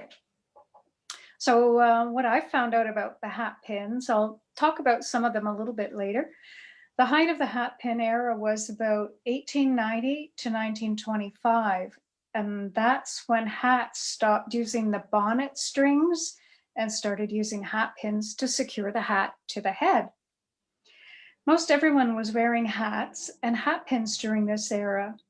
So you might wear something a little bit more ornate for evening, and that was when you were dressing up. And if you were doing in the daytime, be a little bit less dressy, but it could also depend on your economic state.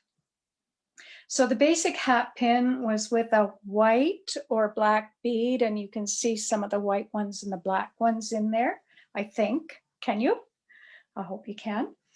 Hat pins weren't very big at first, but eventually around the 1890s, you started seeing many more materials used, and the length started increasing about 1910. And the reason they started making them bigger was because the hats got bigger and with really wide brims, so they needed a long hat pin to hold it to the head. But there was a problem. You could be poking somebody in the eye. So laws were passed saying that you had to have a nib on the end so you didn't poke somebody in the eye. They were considered lethal weapons, and they were a way for women to protect themselves, believe it or not. During World War I, resources became very critical and metals were cut back for use in jewelry. So hats got smaller, hemlines came up, and hat pins became smaller, and military buttons became popular with some buttons made into hat pins. In the 1920s, when the cloche hat, which came right down on your head and covered your hair, you didn't need hat pins to hold those on. So hat pins became less of a necessity. And I learned that by 1925, they were dead. Today, most hat pins are with dealers or in collections such as this one at the Eaton Corner Museum. Now, I mentioned the military buttons were used. We don't have any of those in our collection, but there is one that is kind of special to us. And I'm just going to point it out. It's a maple leaf. And on it, it says Ranborough. And Ranborough is a small village beyond Eaton Corner and Sawyerville. Unfortunately, when some of the things came in, and especially this, I I don't know who it belonged to.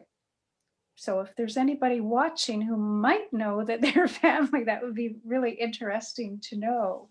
So that's the story of my hat pin collection. But I don't know if you can see, this one has got quite a long pin on it, needle on it, and it's got a button on the end. And there's others in there. There's a variety in the collection that we've got. So that's my story. They're beautiful, Sharon. Thank you very much. Do you have a favorite there in the collection? Well, I was talking about the one from Ranborough with the maple leaf, and I don't really, there's one, I don't know if my hand will show it. This one, it almost looks like a leaf with a little peach colored button or pin in it. And that's kind of takes my eye too. But yeah, it's amazing what we've got there. So it was fun learning about them because I hadn't really looked into it myself before. So yeah, this was fun. Thank you. No, thank you. It's a little piece of women's history that we, yep. You know, it's just that there again, it's that little object that tells a bigger story. So thank you very much for your time and those pretty hat pins. They're really beautiful. Lovely. Thank you, Sharon. Well, we enjoyed doing it. I enjoyed doing this and just learning, because we do have quite a bit of a hat collection too. So knowing what they would do. Yeah. That's great. Thank you. Thanks for your time today. Thank you. You're welcome. Okay, now we're going to move along to a place that we all know very well because we do a lot of research there at the Eastern Townships Resource Center, the ETRC. And we're going to say hello to the head archivist there, Jody Robinson. All right, I'm just getting Jody on the line here. Hello, Jody. I'll send you a message to unmute. And then, good. And then we'll do the get your video started. There we go. Welcome, Jody. All right. So you can hear me? Yes. Loud and clear. Jody. Okay, great. All right. Well, yeah, so as you may already know, my name is Jody Robinson, and I'm the archivist at the Eastern Townships Resource Center, which is located on Bishop's University campus in Sherbrooke, Quebec. So for those who don't know us as well or aren't familiar with us, we're an archive center. So we're not a historical society and we're not a museum, which changes a little bit our activities and what we keep. But our mandate is for the preservation of the English-speaking communities of the Eastern Townships. And as you probably, well aware already from the other presenters that we've seen today, that there are a number of historical societies in the townships, but their mandates are regional, similar to ours, although we cover the Eastern Townships. There are lots of gaps in there too. And so we provide a place for people to donate their records that don't fit into another historical society's mandate, or also sometimes, sorry about that, I had a message. I forgot to mute my Facebook. So that, or sometimes like there are families or organizations whose mandate covers from all the way from Missisquoi to Compton County and all over the place. And so, there are times where the Eastern Townships and Resource Center is a good place for that. And what kind of records do we hold? We have maps and photographs and diaries. We have stuff from families and people, as well as lots of organizations. So we have minute books and account records. We also have letters and correspondence and just like all sorts of things that you can find, and tons of photographs, of course. And so what I'm going to do, I will show you a little bit, like a show and tell portion of some specific items that we have. But first I thought I would bring you into our storage area, which you can see a little bit behind me. And so this is our, what we call compact storage. And I'm in here right now, and it's a humidity and temperature controlled environment where we store all the documents. It's also locked. So normally researchers don't ever get to come in here. So you're kind of being treated to a special sneak peek today where we store everything. Normally, if you make a research appointment, you would get in touch with me and I'd haul all the boxes out for you so they'd all be ready. But this is where they are in the meantime when they're not being consulted. I'm just going to switch my screen around here. So I'm going to move. We are very fortunate in that the first one doesn't work as well. We're fortunate in that we have compact storage, which means we have all these rows that fit together well and we can move them and only have a small portion, like a small aisle ready. We have our oversized boxes here. I only opened it a narrow amount. Some different things like this. Everything's labeled, fairly well organized. And then I'll come around. This is another one of our aisles with our regularized boxes. And so when stuff is donated to us, it comes in all sorts of different states. I guess, well, first of all, before I get into that, I did want to mention two things. Sorry about my camera skills lacking. I did want to mention that the ETRC, we recently published a brief history of the Eastern Townships. So it's very short portions of townships history, blurbs, and then little snippets, along with lots of illustrations, all taken from our collection. So we have that available. Part 2 should be coming within 2021, I think. And then we also have, we also have a podcast series that we're doing you can get links to it on our Facebook page. Every Friday, we put a new link up, and they're little podcasts that have been put together based on the brief history of the Eastern Townships. So I'm going to put on my white glove here, on one hand anyway. And so what we're looking at today, as I said, when stuff gets donated to us, it gets donated in all sorts of states. This is one box that we're looking at here.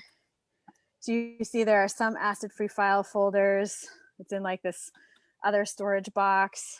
I have like little labels on them, but we also have the old photo pages and a little bit of everything in this box. This is part of the Freeman Clowry collection that was donated to us last fall, actually, and part of the material that was donated to us, since it's a collection and it's a bit all over the place, are some items from the Sherbrooke Snowshoe Club. And as you can see here, this is one of the photographs that was donated. I just love this one. These guys, they had so much fun. You can see here a little bit.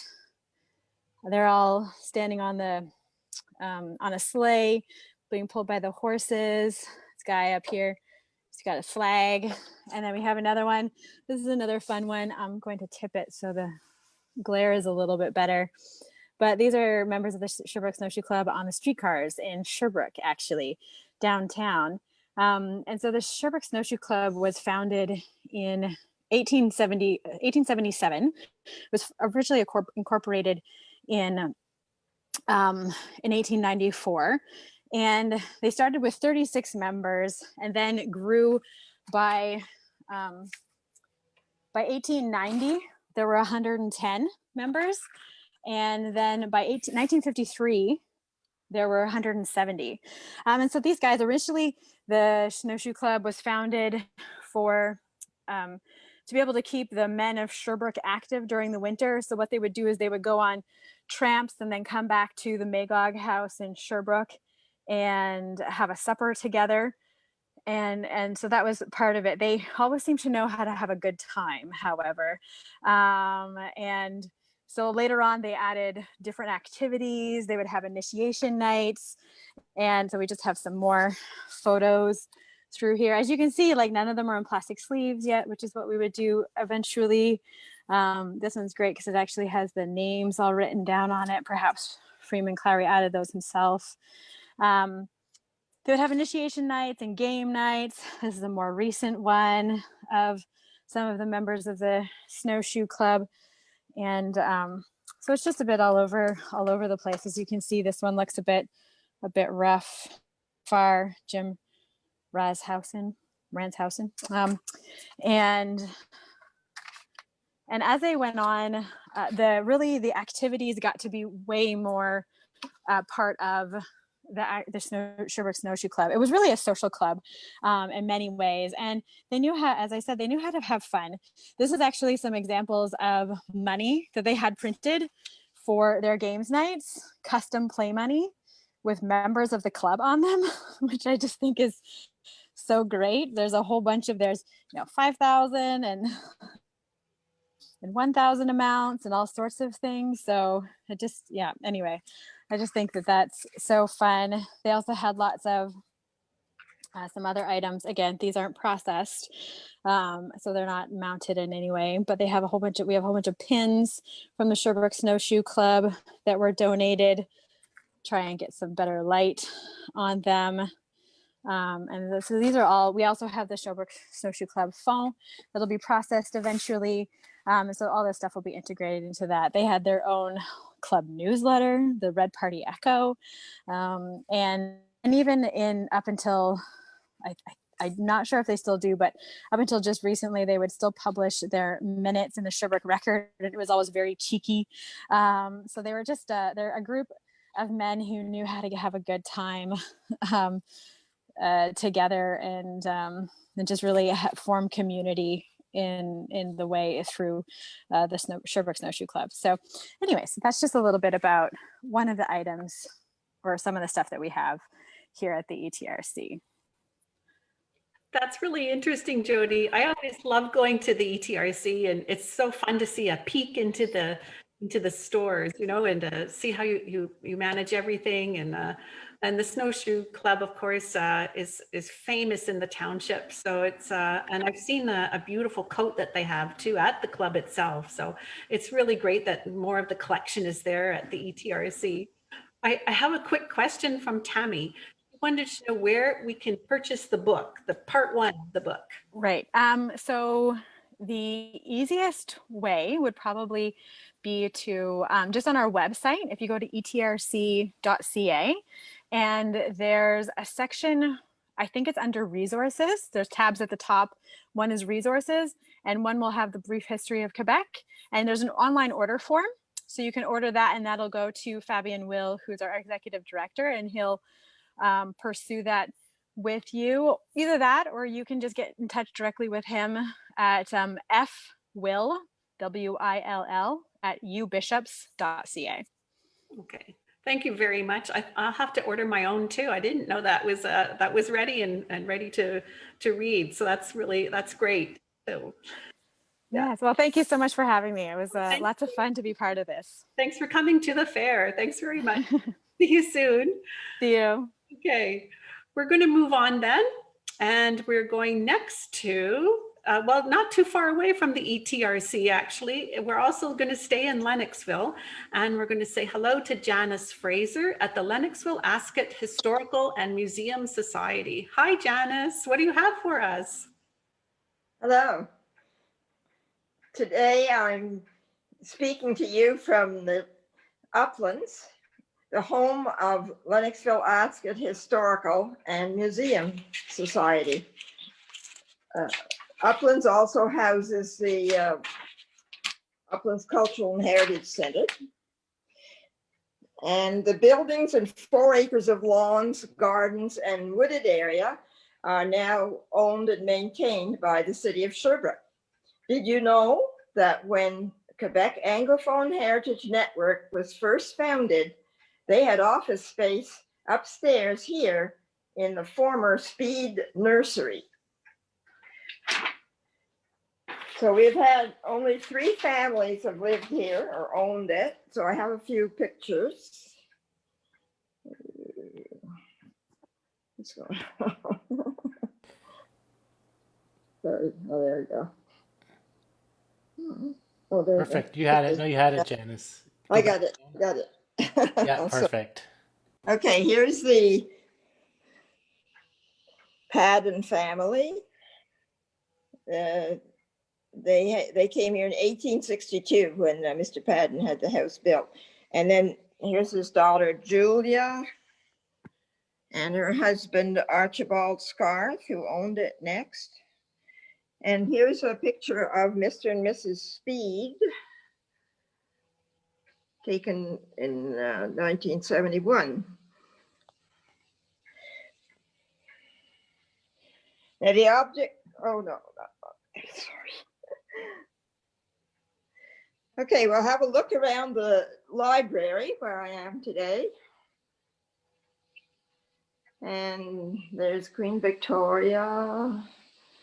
And you can see the wallpaper is by William Morris.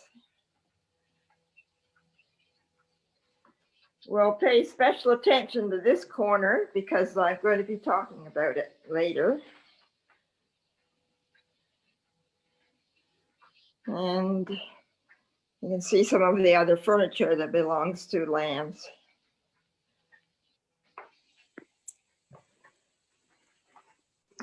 Here's the, what did I do wrong? Upside down? Just turn the camera around, like, just keep rotating it. There you go. Perfect. This is the object that I want to show today. It's a painting by Janet Speed Mochier of the library. You can see the books that Mr. Speed had there on the shelves, a comfortable looking chair and a footstool.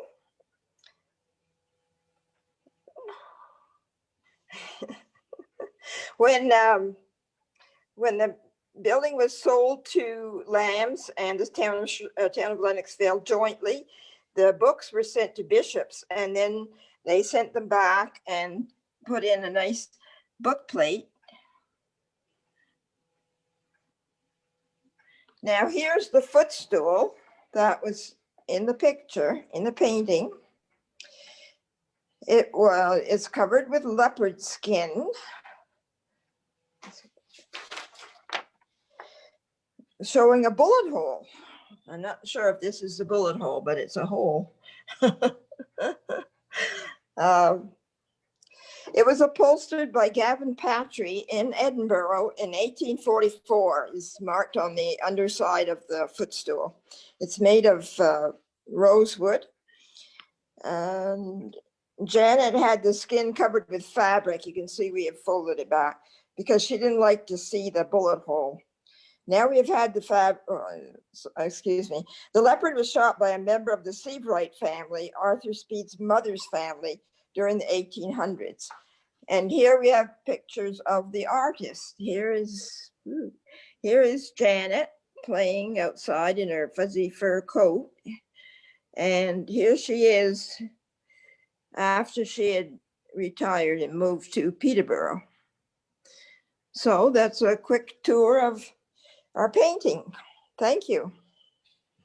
Thank you, Janice. That's really interesting to see the painting come alive right in front of you, you know, with the stool and the book corner. It's really great. Thank you very much for the tour. My pleasure. Thank you, Janice. Great to work with you. Have a great afternoon. Okay, moving along, we're going to visit Steve Moore. And Steve's with the Georgeville Historical Society, but we're having him here today because he has a telephone collection, an Eastern Townships telephone collection. And so I think we're quite interested to see how many telephones that Steve actually has. Is Steve there? Steve, you probably just saw a message to unmute your microphone and start your video.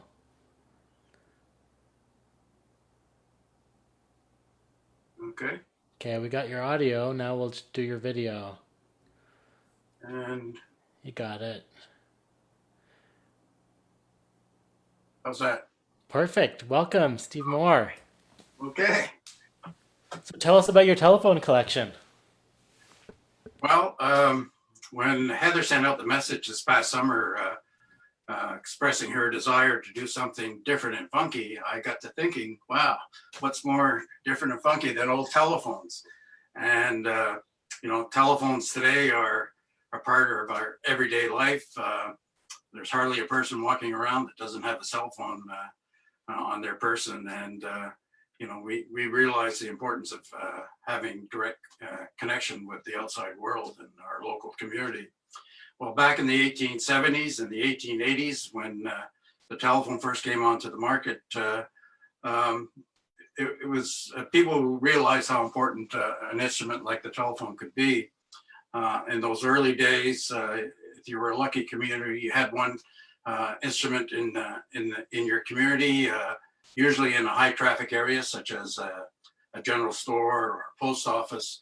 And in the case of an emergency, like a medical issue, you could use the phone and track down the local doctor and get the medical attention that you needed.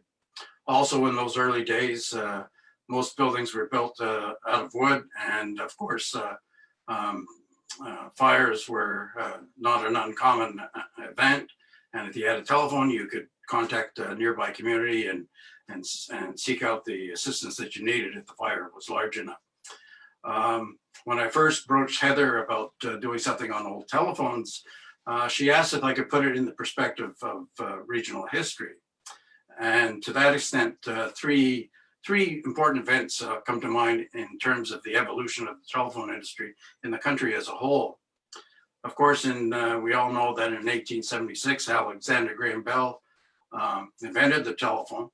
And the following year, an American publication known as Scientific America did a number of articles on this new instrument. And the last one they did provided plans on how an individual could make their own telephone, crude but effective. And there was a jeweler in the town of Waterloo by the name of Carlos Skinner. And besides his jewelry business, Mr. Skinner was involved in various other activities, one of which he was the local agent for the telegraph company. And Mr. Skinner, when he saw the article in the Scientific America, decided, well, he'd take a stab at making his own telephone. And he was the perfect person to do it because he had the knowledge of working with delicate instruments and he had the tools. And so he went about and he made his own telephone and he hooked it up to his telegraph wires and made a long distance telephone call to the city of Montreal.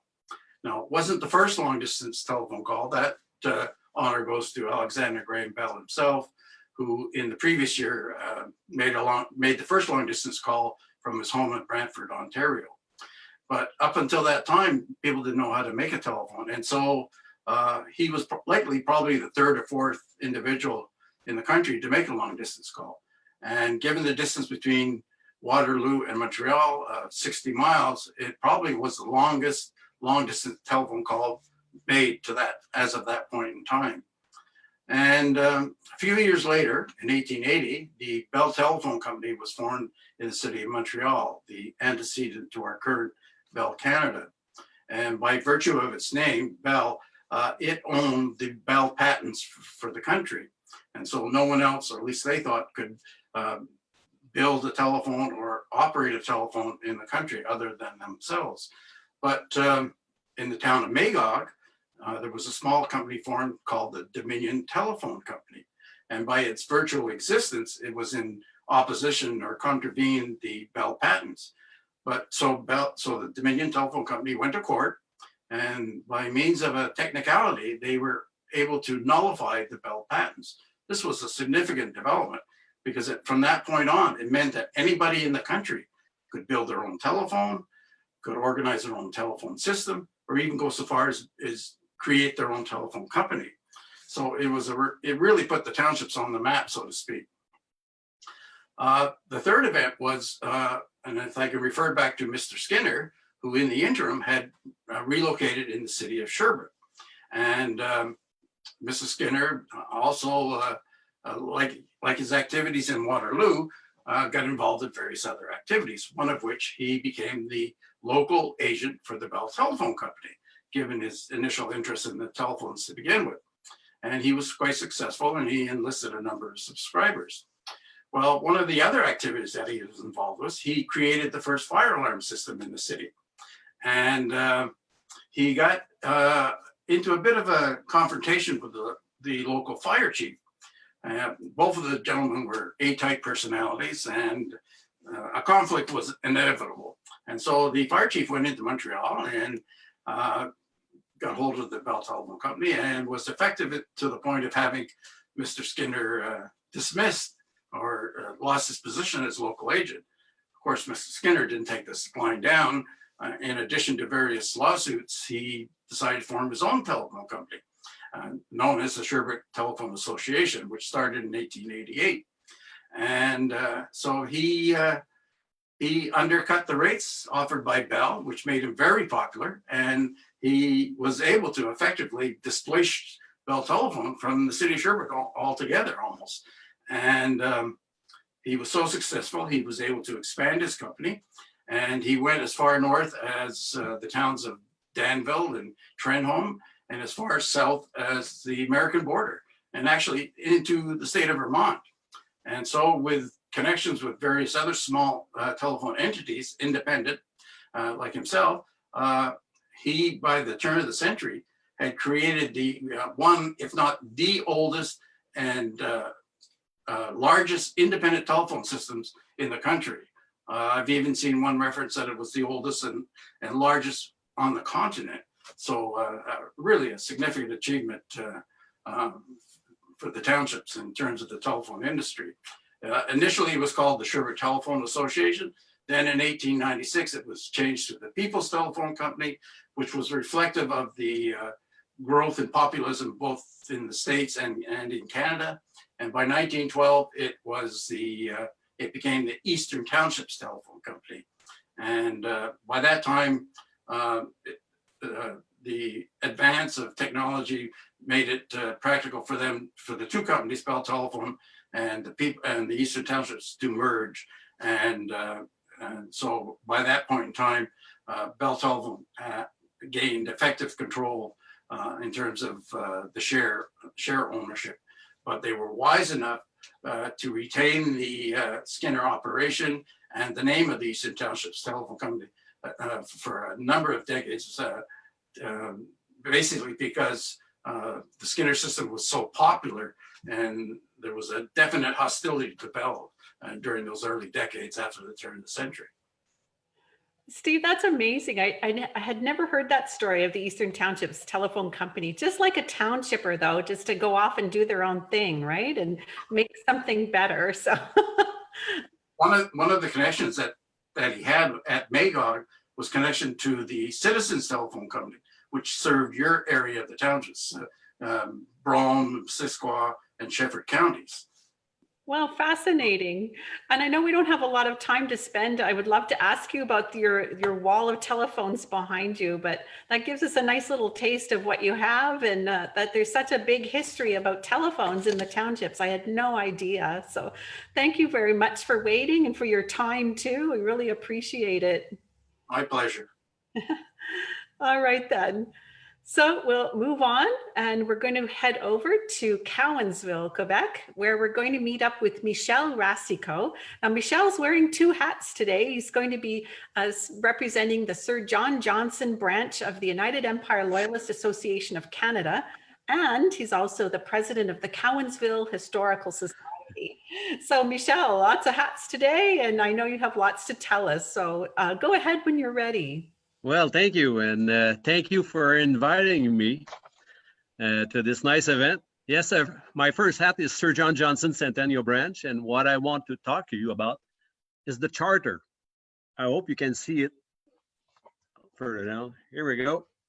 This is the charter of the branch of Sir John Johnson Centennial Branch, one of the 29 branches of the United Empire Loyalist Association of Canada, the ULAC, or the UELAC. Now, the UELAC is an historical and genealogical society dedicated to preserving the memory of the United Empire Loyalists. Now, the story of Sir John Johnson began in 1967 when John Chard, then president of the UELAC, became concerned that there were no branches of the association in the province of Quebec. So that summer, while visiting the World's Fair in Montreal, Man in His World, John Chard came to Stamburgis, where he met Ruby Moore, archivist, genealogist of the Missisquoi Historical Society. And John Chard soon realized that Ruby had a remarkable knowledge of the history of the Loyalist families who had settled in these parts of the Eastern Townships. So on November 21st, 1967, just a few months later, the official application for a charter was made to the Dominion headquarters in Toronto. And 3 weeks later, on December 16, this charter was officially granted, thus creating Sir John Johnson Centennial Branch. The name of the new branch was chosen in order to commemorate Sir John Johnson, the Loyalist leader who is buried at Mont Saint-Grégoire, at the foot of Mont Saint-Grégoire. And in those days, it was known as Mount Johnson. And also to commemorate the 100th anniversary of the Confederation. So Sir John Johnson Centennial Branch. I just want to say a few words about Ruby Leduc Moore. Ruby Leduc was born in March 1908 at Pearston, a small hamlet near Stambergis. Her father ran a creamery. Then in 1930, Ruby married James Moore, and they first lived on a farm in Brome Center. In 1942, the couple sold the farm and bought from James' sister an old house at Fordyce Corner. That house, built in the 1820s, had been in the Moore family for about 100 years. I find it interesting that Ruby and her husband went living at Fordyce Corner because she was the descendant of Loyalist John Fordyce, a pioneer settler at Fordyce Corner, and the corner was named after his family. Yes. And today, Fordyce Corner is part of the town of Cowansville. C'est le quartier Fordyce. In 1960, Ruby became a founding member of the revived Missisquoi Historical Society. For years, she served as archivist and genealogist. She also contributed many historical texts in the different publications of the Missisquoi Historical Society. In 1974, volume 13 of their collection was dedicated to her. 10 years later, Sir John Johnson Centennial Branch published the book Loyalists of the Eastern Townships, 1784-1984, a way to celebrate the arrival of the Loyalists on the shore of Missisquoi 200 years earlier. This book was also dedicated to Ruby Moore. Ruby Leduc Moore died on May 18, 1990, but her memory lives on. Sir John Johnson Centennial Branch, the branch created 53 years ago, is still active. And as Marion Phelps, the late curator, archivist, and historian of the Brome County Historical Society once said, "It is Ruby Moore that we have to thank for having the initiative in 1967 to respond to the request of John Chart, president of the UELAC, in establishing the first United Empire Loyalist Association branch in the province of Quebec." And that's the story of that charter. Thanks, Michelle. I know from being the curator at the Missisquoi Museum that Ruby Leduc Moore's name is over everything in the museum. So it's very special. Thank you for sharing the history of the charter. I didn't know about that. Now, your other hat is... Yeah, well, that's it. President, oh, very cool, of the historical. Okay, do tell. Okay. And so the Cowansville Historical Society, the Historical Society has been going on since 1991, and the main mission of our Historical Society is to preserve and promote the history of Cowansville. And we really cover mainly Cowansville. We leave the rest of the area to others, Historical Society or museum. And about a year ago, we received at the Cowansville Historical Society this lamp that used to belong to George Knight Nesbitt. The lamp was given to us by the Nesbitt family, a descendant of the Nesbitt family. And looking closely at the glass globe, it's hard to see on this there. It's written G.K. Nesbitt. And Nesbitt was the flour mill owner in Cowansville from 1869 until 1903. His grist mill business was prosperous, and Nesbitt soon became one of the richest men, wealthiest men in the area. In 1881, he built a beautiful and impressive house near the bridge on South Street, La Rue du Sud, in Cowansville. Today, the house is part of the Cowansville Heritage Tour. And if you come downtown Cowansville, you can't miss that house. It's very beautiful. and it's it's been declared an historic monument.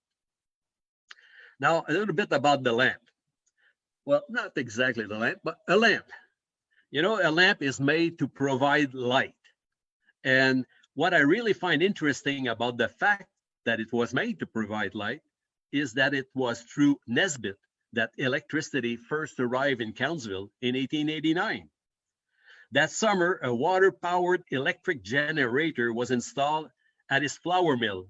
And in September, 18 electric street lights were turned on Main Street and on South Street. For the first time, we had electricity in Cowansville. Soon after, Nesbitt formed the Cowansville Electric Company.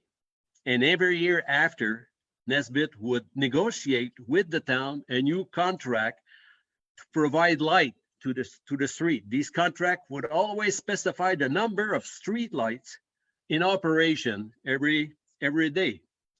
There were also a few other conditions. One of these conditions was that Nesbitt had to turn on the street lights every day as soon as it got dark and keep them turned on until 1 a.m. except when the water level in the river was low. Then Nesbitt had the privilege of turning off the street lights at 11 p.m. instead of 1 a.m. Another exemption was pretty good was that on nights when the moon provided enough light, Nesbitt did not have to turn on the street lights at all that evening. Everything went well until August 1902, when for some reason, Nesbitt and the town could not agree on a new contract. So Nesbitt simply turned off the switch and Cowansville was in the dark. In the last day of February 1903, Nesbitt simply decided to retire and transfer the flour mill business and the Cowansville Electric Company to his son-in-law, Nelson Buzzell. And Buzzell and the town agreed right away on a new contract, and the street lights were turned on again. Cowansville had been in the dark for 6 months. It's a pretty good story. I like it. One last thing about this lamp. When I received the lamp, naturally, I examined it and found Scotch tape underneath an envelope. It's still Scotch tape tough. And in this envelope was an obituary, newspaper clipping of an obituary. And the obituary was of Dr. Robert Nesbitt, who passed away in 1928 at the age of 77. He was 15 years younger than his brother, George. So he was the younger brother of George. Dr. Nesbitt died in the town of Waukegan, Illinois, a town nearly on the shore of Lake Michigan, just a little bit north of Chicago. The obituary mentioned that, and I quote, "The deceased practiced medicine in Waukegan for more than 33 years and was regarded as one of the most successful physicians that had ever served the resident of this community." Another comment in the obituary really caught my attention. And I quote again, it says, "Dr. Nesbitt is also credited with having owned the first automobile in Waukegan. The machine was brought to Waukegan by him in 1899, the first ever seen in Waukegan." Reading that, I suddenly thought about his older brother, George, who curiously enough was also the first automobile owner in Cowansville in 1902, 3 years later. Maybe George was a little bit jealous that his younger brother had a car, that in October 1902, the first automobile arrived in Cowansville by train. Nesbitt had just made the purchase in Montreal. Well, that's it. That's the story behind the George Knight Nesbitt lamp. Thank you. I love it, Michelle. Thank you very much. I know that house really well. It's fabulous. So they must have been a fabulous family, eh? And it's good to hear those stories about the lamp. A lot of stories about the Nesbitt family would be very interesting. Quite a character. Oh, for sure. Thank you so much Thank for you. joining us today and representing pleasure. organizations. Thank you. Okay, bye-bye. Bye now. Okay, now we're going to go to the Colby Curtis Museum, where we meet Marianne Durocher and Kathy Curtis. And I think they're coming on. Hi. Hi, Kathy. It's Marianne. Hi. Kathy will be next, so I'll just speak a little bit before and she will. Yeah, go ahead. Okay, so I would like to share my screen. I'll just go with that. Okay. I think I need to share first. You got it. Okay, and then just like that. Yeah, and then just go to slideshow and start slideshow. You got it. Perfect. Is it working? Yep. All right. Okay. So I'll try to speak English as naturally as possible since it's not my first language. So I'm sorry if I,